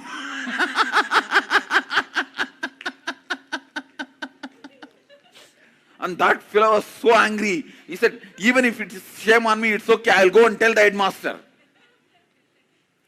And the next word which I uttered only, I shook him. He had an extramarital affair with another one teacher. And both of them will come to the temple every day and sit under the banyan tree. And that usually I used to sit on that tree only. So I've heard about them, but I never thought I will go to the same school and same teacher. And they will come and sit and flirt there only. It's a remote area in the temple. I usually used to sit on that banyan tree. I'll sit on the banyan tree playing, and we will be playing around in that area only. Because we were kids and these two will never bother about us. And they would have never expected I will come to the same school and under them. And I told him, okay, I told in Tamil, வாங்க headmaster போலாம், நீங்களும் Lakshmi டீச்சரும் daily ஸ்கூலுக்கு வந்து என்ன பண்றீங்களோ, கோயிலில் வந்து என்ன பண்றீங்களோ நான் சொல்றேன், நீங்களும் சொல்லுங்க நானும் சொல்றேன், ரெண்டு பேரும் வாங்க போலாம். In Tamil I said, let's go to the headmaster and you tell what I did and I'll tell what you and Lakshmi teacher do every day in the temple after the school hours. Come on, let's go to the headmaster. That's all. That's all. That fellow took his kerchief and wiped his hand and he told me in Tamil, Sari po, nee sollada nanu sollala. Means, all right, go. You also don't tell, I also won't tell. That's all. After that, he never bothered about my vibhuti. My sakradash, he never interfered. Please understand why I want to tell this. The same situation, if any one of you, it could have become a root pattern in you. All I am trying to tell you is you don't need to develop incompletion. Developing incompletion is not mandatory. I don't have any incompletion about this incident from the beginning. Developing incompletions is not mandatory, which is not sure. See, this situation, there is every possibility I could have developed fear, incompletion, so much, which I did not.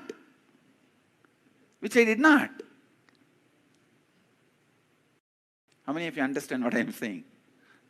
That's all. So you need to know whether I also had a problem from him, but I did not develop incompletion. Whether the other person created problem or not is different, but developing incompletion is whose freedom? It's your freedom.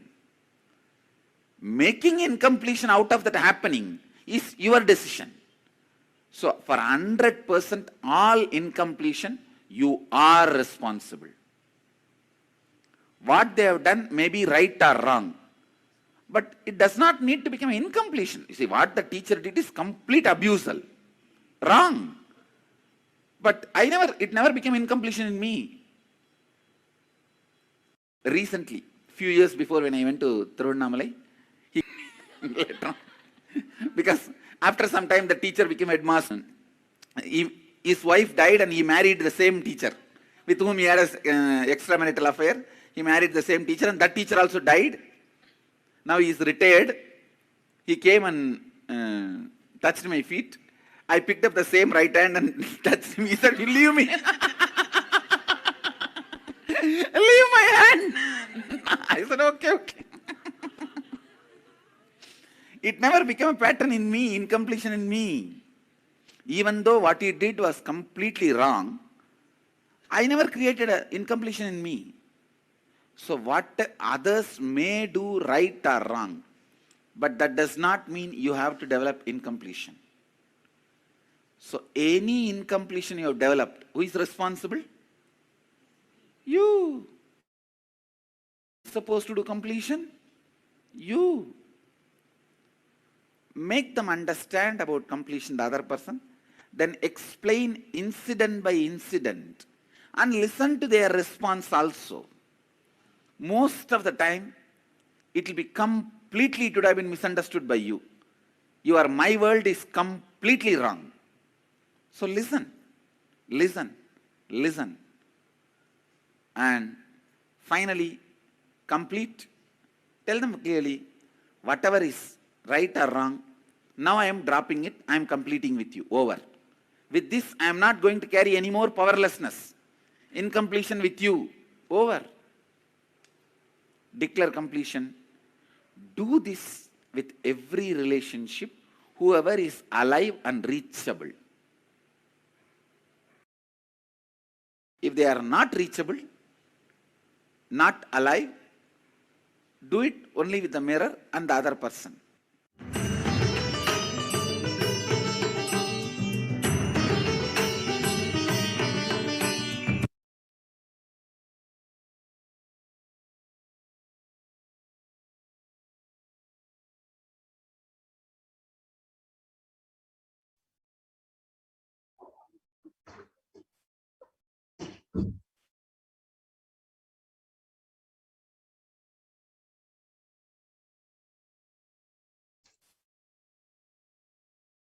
Yes. So now let us understand this revelation of how we respond to the perception of the happening world and my world. Swamiji beautifully explained that when an incident happens, we do not become powerless or respond with powerlessness. We do not need to hold on to any incompletions, but we often to powerlessness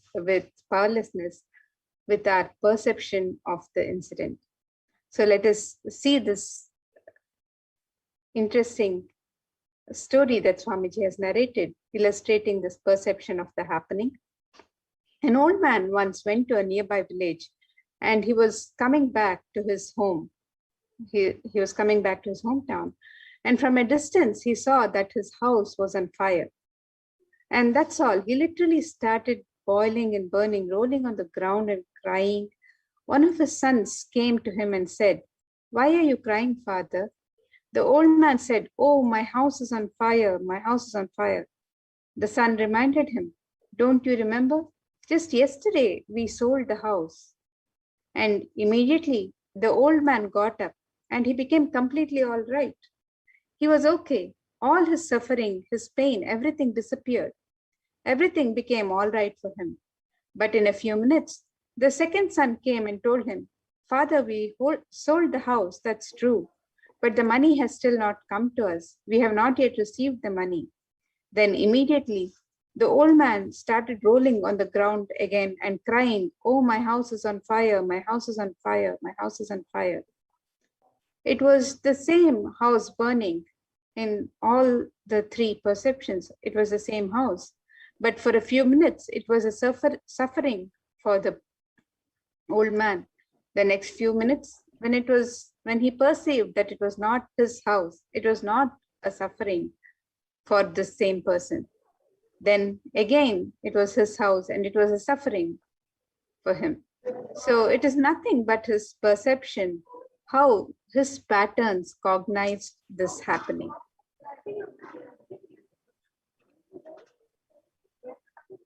So now let us do one assignment.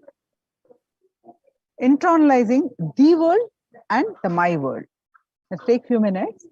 In your notebook, make 3 columns. The first column is situations or incompletion that you have, like whatever you identify as situations or incompletions.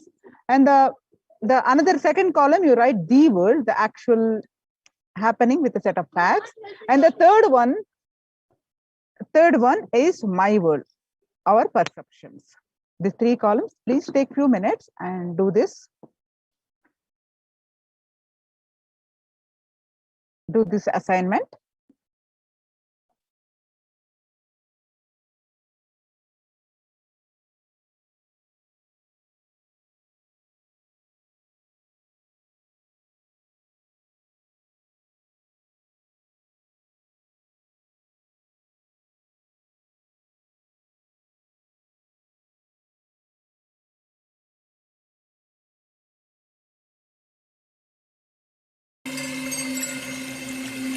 I welcome you all with my love and respect.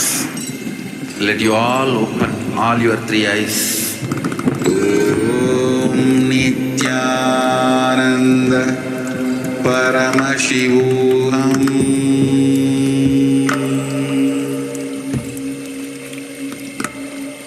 Om Nithyananda Paramashivoham.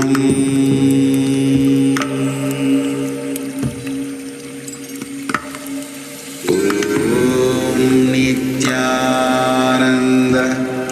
Paramashivoham.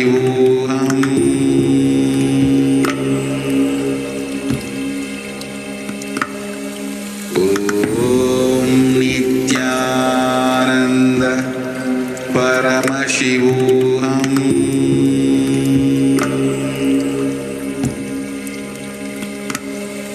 Om Nithyananda Paramashivoham.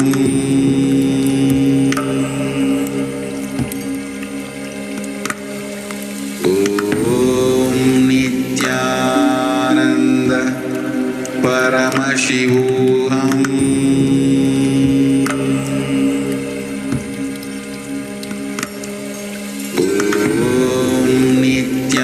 Nithyananda Paramashivoham.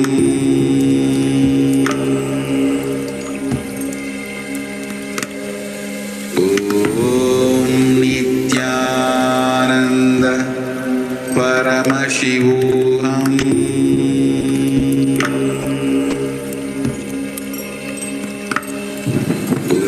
Om Nithyananda Paramashivoham.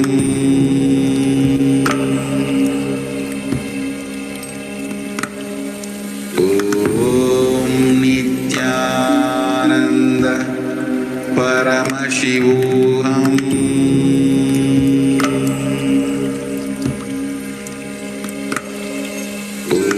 Om Nithyananda Paramashivoham.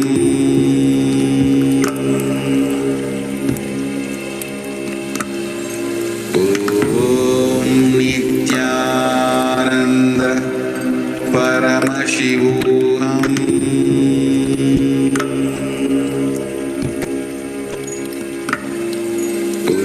Om Nithyananda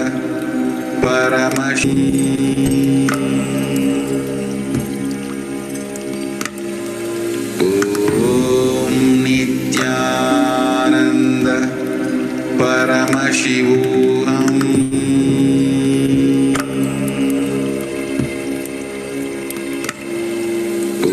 Om Nithyananda Paramashivoham.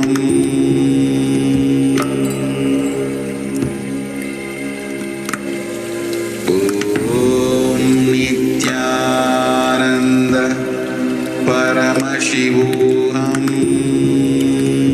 Om Nithyananda Paramashivoham.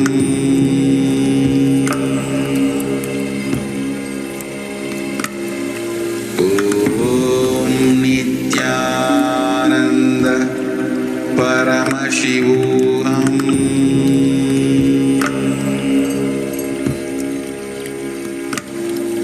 Om Nithyananda Paramashivoham.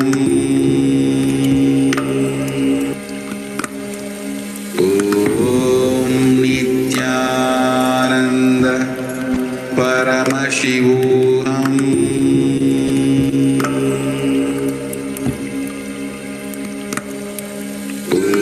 Om Nithyananda Paramashivoham.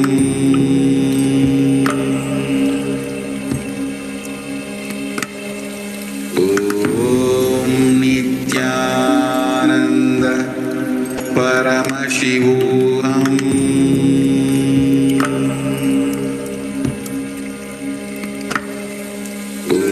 Om Nithyananda Paramashivoham.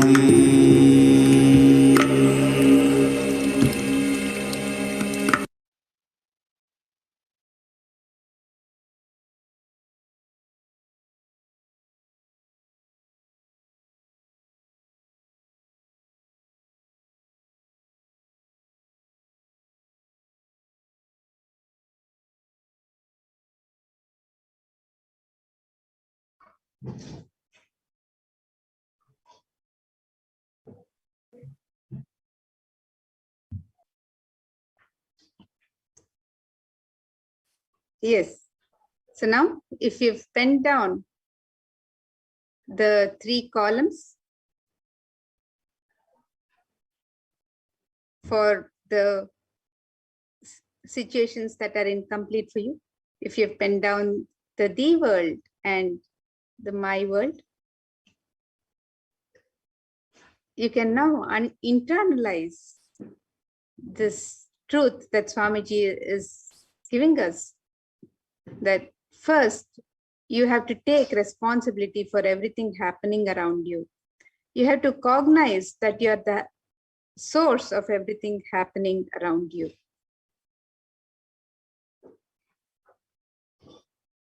See, what is the purpose of completion? The purpose of completion is not just healing of relationships. Your whole energy and consciousness will be different. Please know that what happened was not wrong.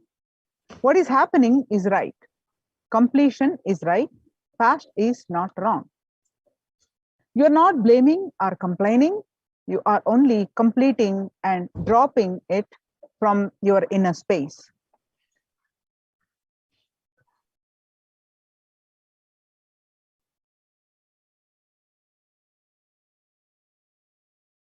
Now you're Now muted. let us watch a video where Swamiji gives us the signs of completion with others, the technique of how to complete with others.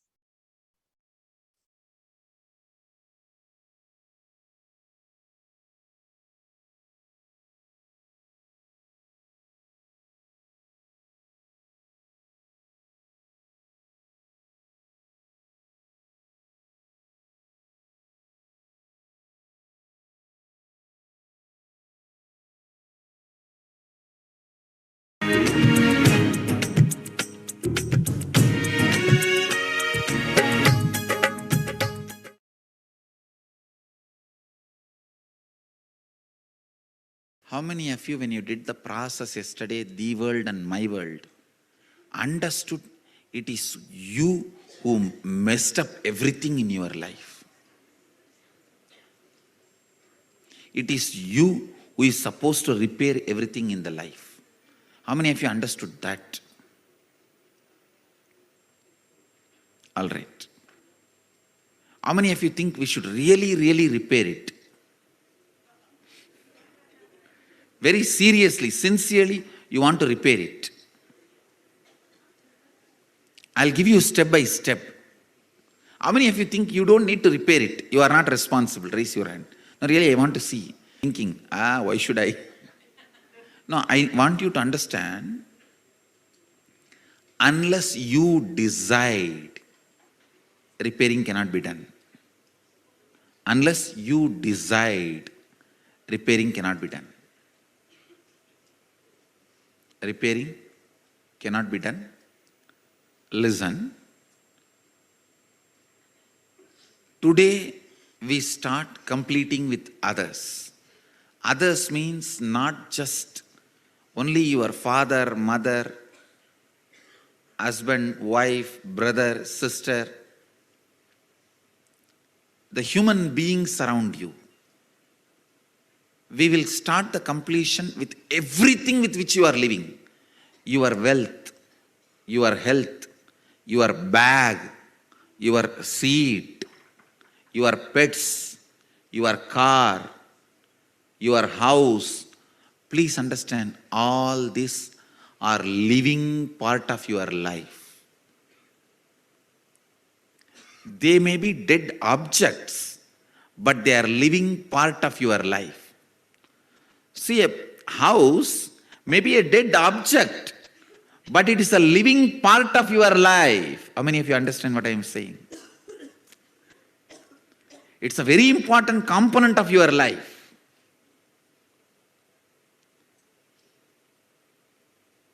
First, we will start completion with all the human beings with whom we are living. First step, completion with everything. With every human being. First thing you need to do is deciding, I have to bring completion with others, with whoever I am living. I have to bring completion with whoever I am living.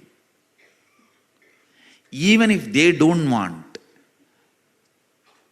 I will stretch my best and I will decide I am in the space of completion. Whenever they want, I am open to have them. I am open. I am going to be in the space of completion. Whenever they are also ready, it will become completely complete. Understand? Completion with others does not mean you are going to apologize to them. No. Apologizing is not completion. Asking sorry is not. So many people were saying, I want to apologize, I am sorry. No. I am sorry is not completion. I am deciding to drop hurting pattern in my life, or any incompletion, misunderstanding, anything. I am deciding to drop, and I am deciding not to bring them, not to give life to it again. See, past, you can't say you are wrong or you are right. No one can say you are wrong, you are right. It is not apologizing. It is not feeling sorry for the past. No. Deciding, I am dropping this incompletion, hangover of the past, and I will not allow this to happen once more. Completion is actually responsibility, not apologizing. See, apologizing or feeling sorry comes out of powerlessness, but completion comes out of responsibility. Understand the difference. Please listen, see the difference. Now when I am saying you need to complete with your mother, with your father, with your brother, with others, I am not asking you to apologize. I am not asking you to call them and say, oh sorry, oh sorry, oh sorry, bus bus. No. No. Feeling sorry comes from powerlessness. That is not completion. When you call, you explain, this is what has been perceived by me. Here, I am not interested in looking into you are wrong or I am wrong. That will only create more and more anger, hatred and suppressed violence. I am only saying one thing. I am ready to drop the past and its powerlessness, incompletion. I am declaring, I am dropping the past and I am complete. I don't have incompletion. And I will not create any incompletion anymore. Your decision and declaration, when it reaches them, you will suddenly see they also open up and start coming towards completion. But first, you need to be prepared. The first step, preparation for you. Sit with any one person in the hall. First, invoke your mother in that person and complete. Then go to the another participant and invoke the father in the person and complete. Don't invoke everybody in one person. No. One person, and with whoever you need to complete. Here, complete. Then, without the person, sit with the mirror and invoke that person in the mirror. Invoke your mother in the mirror. Talk loudly, not silent completion. No. Talk loudly as you are talking to your mother and complete. Invoke your father. Talk loudly as you are talking to your father and complete. Listen. First step, with the participants, you will sit and do completion. Second step, with the mirror, you will sit and talk and do the completion. Third, only you are going to call them and start talking to them. How many of you understand?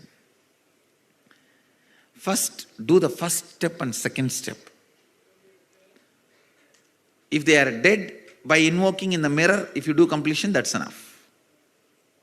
And if there is a legal problem, calling them, they may record and create a problem. You don't need to call them. Yes.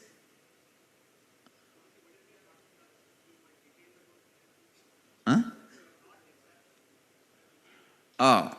If you know that they are still alive and if you have the ability to reach out to them, you should reach out.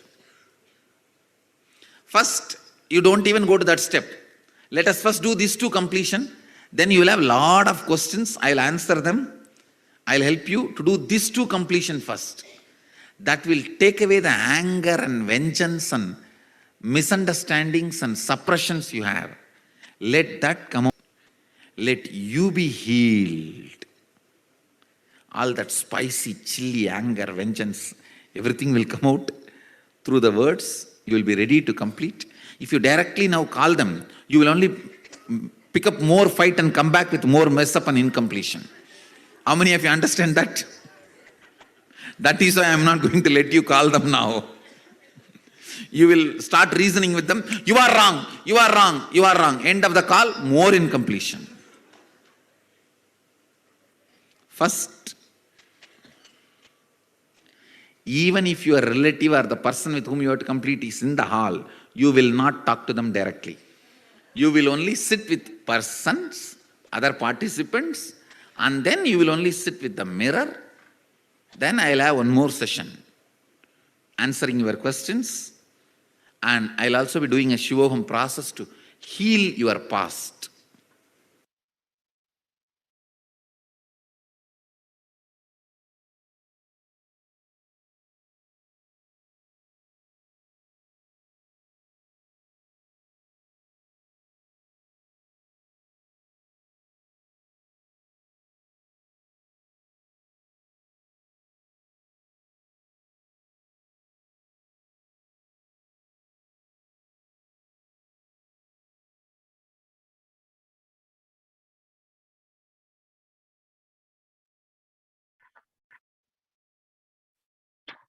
So the two-step completion with others is, step 1 is invoking the relationship in Swamiji's Atmamurti and completing with them, and verbally talk, not mentally. Completion is not saying sorry or asking for apology. Then making them understand there is no more incompletion between you and them. I'm not carrying anything inside me against you. And step 2, complete with the mirror. Invoke the other person in the mirror and do the completion at least twice. Completion is the other person understanding that I'm not carrying anything inside me against you. That statement, that decision, the other person understanding that is completion. So with that, now we'll look at the various sevas we can offer today to Devi Parashakti, and the various sevas we can offer during Navaratri as we celebrate Devi Navaratri and the Venkateshwara Brahmotsavam.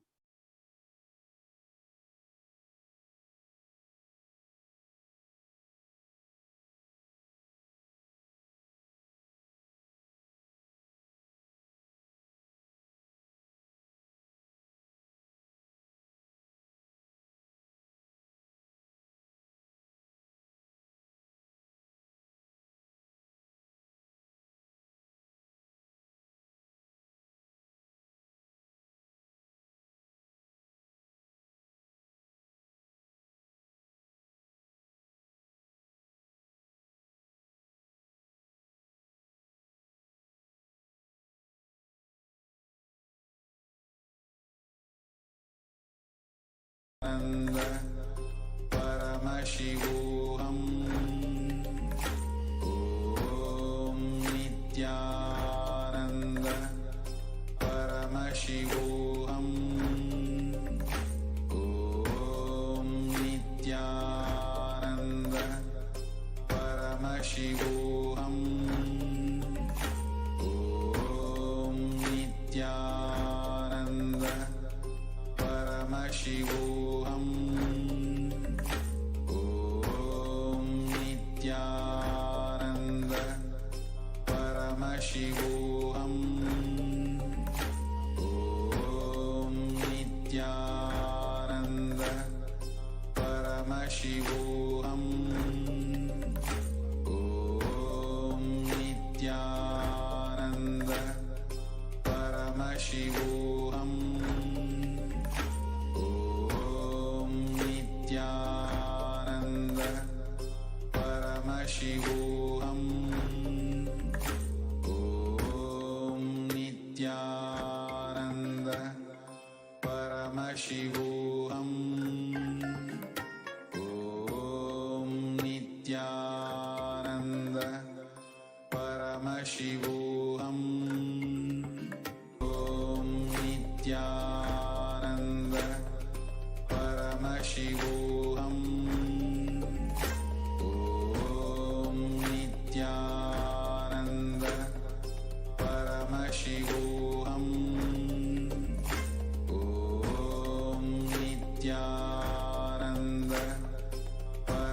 Paramashivoham. Om Nithyananda Paramashivoham. Om Nithyananda Paramashivoham. Om Nithyananda Paramashivoham. Om Nithyananda Paramashivoham. Om Nithyananda Paramashivoham. Om Nithyananda Paramashivoham. Om Nithyananda Paramashivoham. Om Nithyananda Paramashivoham. Om Nithyananda Paramashivoham. Om Nithyananda Paramashivoham. Om Nithyananda Paramashivoham. Om Nithyananda Paramashivoham. Om Nithyananda Paramashivoham. Om Nithyananda Paramashivoham.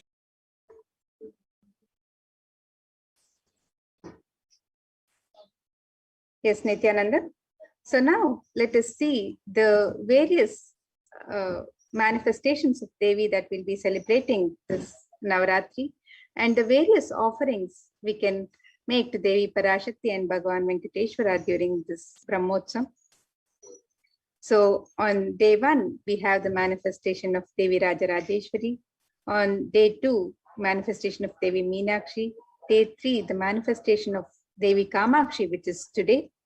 Devi is celebrated in her manifestation of Devi Kamakshi. Day 4 is Mata Annapurneshwari. Day 5 is Vishalakshi. Day 6, we celebrate the happening of Shayana Tirukolam, Devi in the form of Shayana Tirukolam. Day 7, Devi Mahalakshmi. Day 8, Devi Durga, and day 9, Devi Saraswati. And we have the various offerings of Mahaganapati Homa, Utsava Ambal Alankara Seva, Swamiji Vishesha Ambal Alankara Seva, Utsava Ambal Vishesh Shodashopachara Puja, Chandi Homa with Vishesha Dravya Homa and Purnahuti, Dasha Bhairava Puja, Kumari Puja, Suhasini Puja, the Durga Pratima Prana Pratishtapana, the Durga Saptami Puja, the Durga Saptami, Ashtami and Navami Arati, Puja Arati, the Devi Mahatmyam Parayanam, the Durga Ashtami Puja, Durga Kumari Puja, Durga Navami Puja, the Ayuda, the Maha Naivedya Seva on Vijayadashami, the Pratyaksha Pada Puja on Vijayadashami, the Tulabharam Seva on Vijayadashami, and the Utsava Venkateshwara Alankara Seva and the Utsava Venkateshwara Navakalashabhishekam for Bhagavan Venkateshwara. So all of these various offerings are being made available for all the devotees on the website www.kailasamailer.com/sevas. So we have the various Alankara Sevas at $508 USD that you can register for.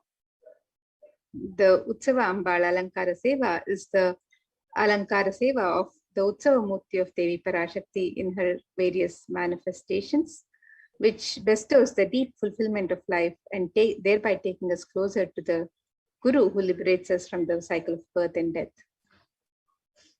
And the Swamiji Vishesha Ambal Alankara Seva is the Alankara Seva of the Sachala Murti of the Supreme Pontiff of Hinduism in the Garbha Mandir of the Nithyananda Paramashiva Devalaya, decorated in the various manifestations of Devi Parashakti. The Usamurti of Parashakti is decorated in her various manifestations and is worshipped with 16 offerings that are favorite to Parashakti. As part of it, a special Samputita Archana will be offered with the 108 names of her manifestations describing her divine qualities. Samputita Karana is unique to the Shakti Sampradaya, where two mantras are merged together to offer worship. A select verse from the Devi Mahatyam will be merged with the 108 names and the Archana is done. And we also have the Chandi Homa, which is offered every day with the Vishesha Dravya Homa and the Purnahati, which is offered at for 5,008 USD. So you can offer this seva, this sacred ritual to Devi Parashakti on any of these 9 nights of celebration. The chanting of the Sanskrit mantras brings out the latent powers that exist within us. And when these Sanskrit mantras are chanted by the power manifestors or Dvijas who are reborn from the Shaktipada of Paramashiva, they manifest intense life positive blessings, literally clearing the air of through any of the fire ritual. And we have to have the cosmic permission to invoke Chandika Parameshwari in the Agni and worship her by chanting the Devi Mahatmyam. And this sacred fire ritual demands the japam of incantation of the Devi Mahatmyam to be repeated 10 times to bring a cosmic alliance to invoke Chandi Devi in the Agni. And this sacred offering of the Chandi Homa, the offering of the Chandi Homa with the Vishesha Dravya Homa and Purnahuti, is being offered every day with the utmost, as per the Agamic injunctions, with the utmost integrity and authenticity by the third eye awakened beings in the sacred space of Adi Kailasha. So you can make this offering of the Chandi Homa, the Vishesha Dravya Homa and the Purnahuti on any of these 9 nights of celebration. And you can sign up for this on the website www.kailasamailer.com/sevas.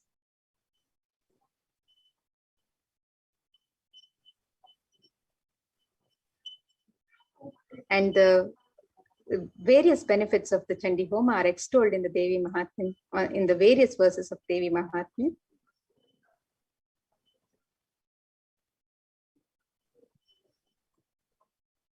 And the next offering is the offering of the Rajarajeshwari Ekadasha Dravya Abhishekam and Snapana Abhishekam.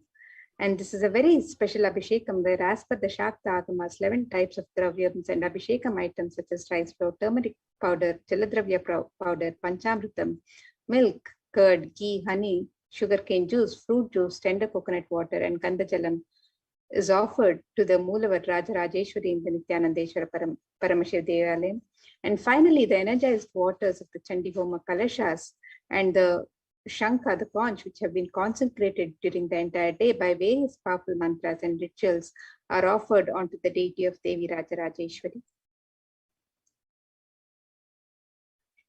The next is the Kumari Puja, Dasha Bhairava Puja, and Suhasini Puja. Rarest of rituals when Devi Parashakti is invoked in living persons and worshipped. Through the initiation and blessings of the Supreme Pontiff of Hinduism, the 9 forms of Devi manifest in the women and kids present for the puja and accept our offerings and worship. Hinduism is a religion where everything is auspicious and is an embodiment of Parashakti. When one witnesses the worship of a physical body which is radiating Parashakti, the highest auspicious thought current that occur in that person will be mirrored in our brain as well. A heightened feeling of connection to Parashakti will manifest when we see her receiving our worship Parashakti. The cost is $1,008 US. Yes, For and all we the can three. also offer the Kumari Puja and the Dasha Bhairava Puja, which is offered to children.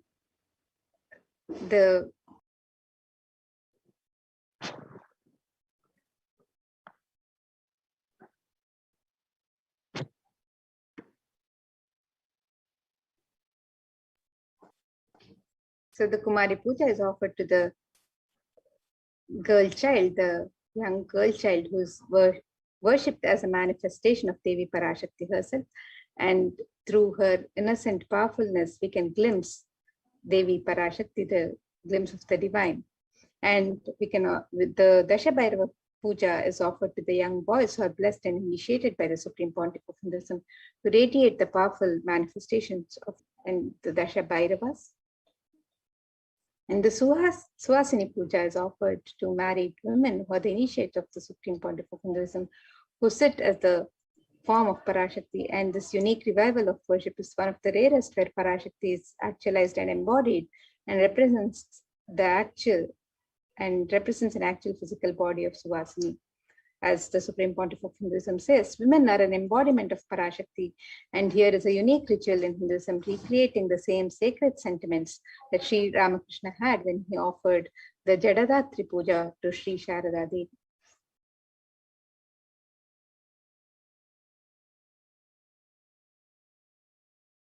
Durga Pratima Pratishtapana.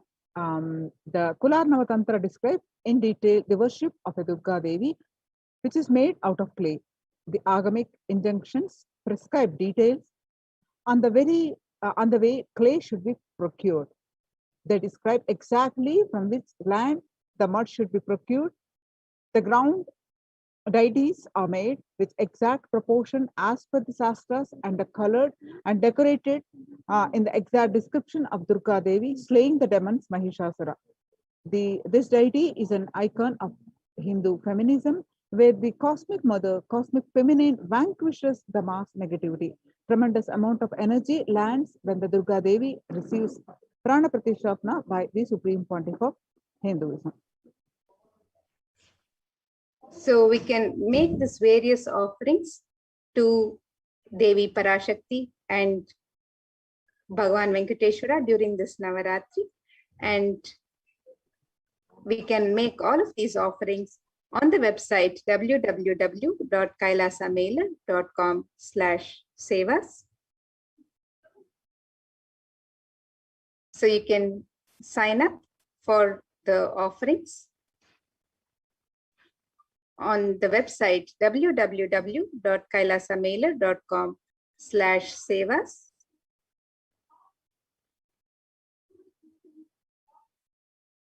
So with this, now we'll get ready for the darshan and the rituals happening directly from the sacred space of Adi Kailash Nithyananda Paramashiva Devalaya, and get ready to receive the darshan of the Supreme Pontiff of Hinduism, manifesting as the Nijavatar of Devi Parashakti and Paramashiva himself, as the Sarvadeva Deva Swarupa, and also the sacred rituals from Adi Kailash. So let's now get ready for the darshan and sacred rituals and worship.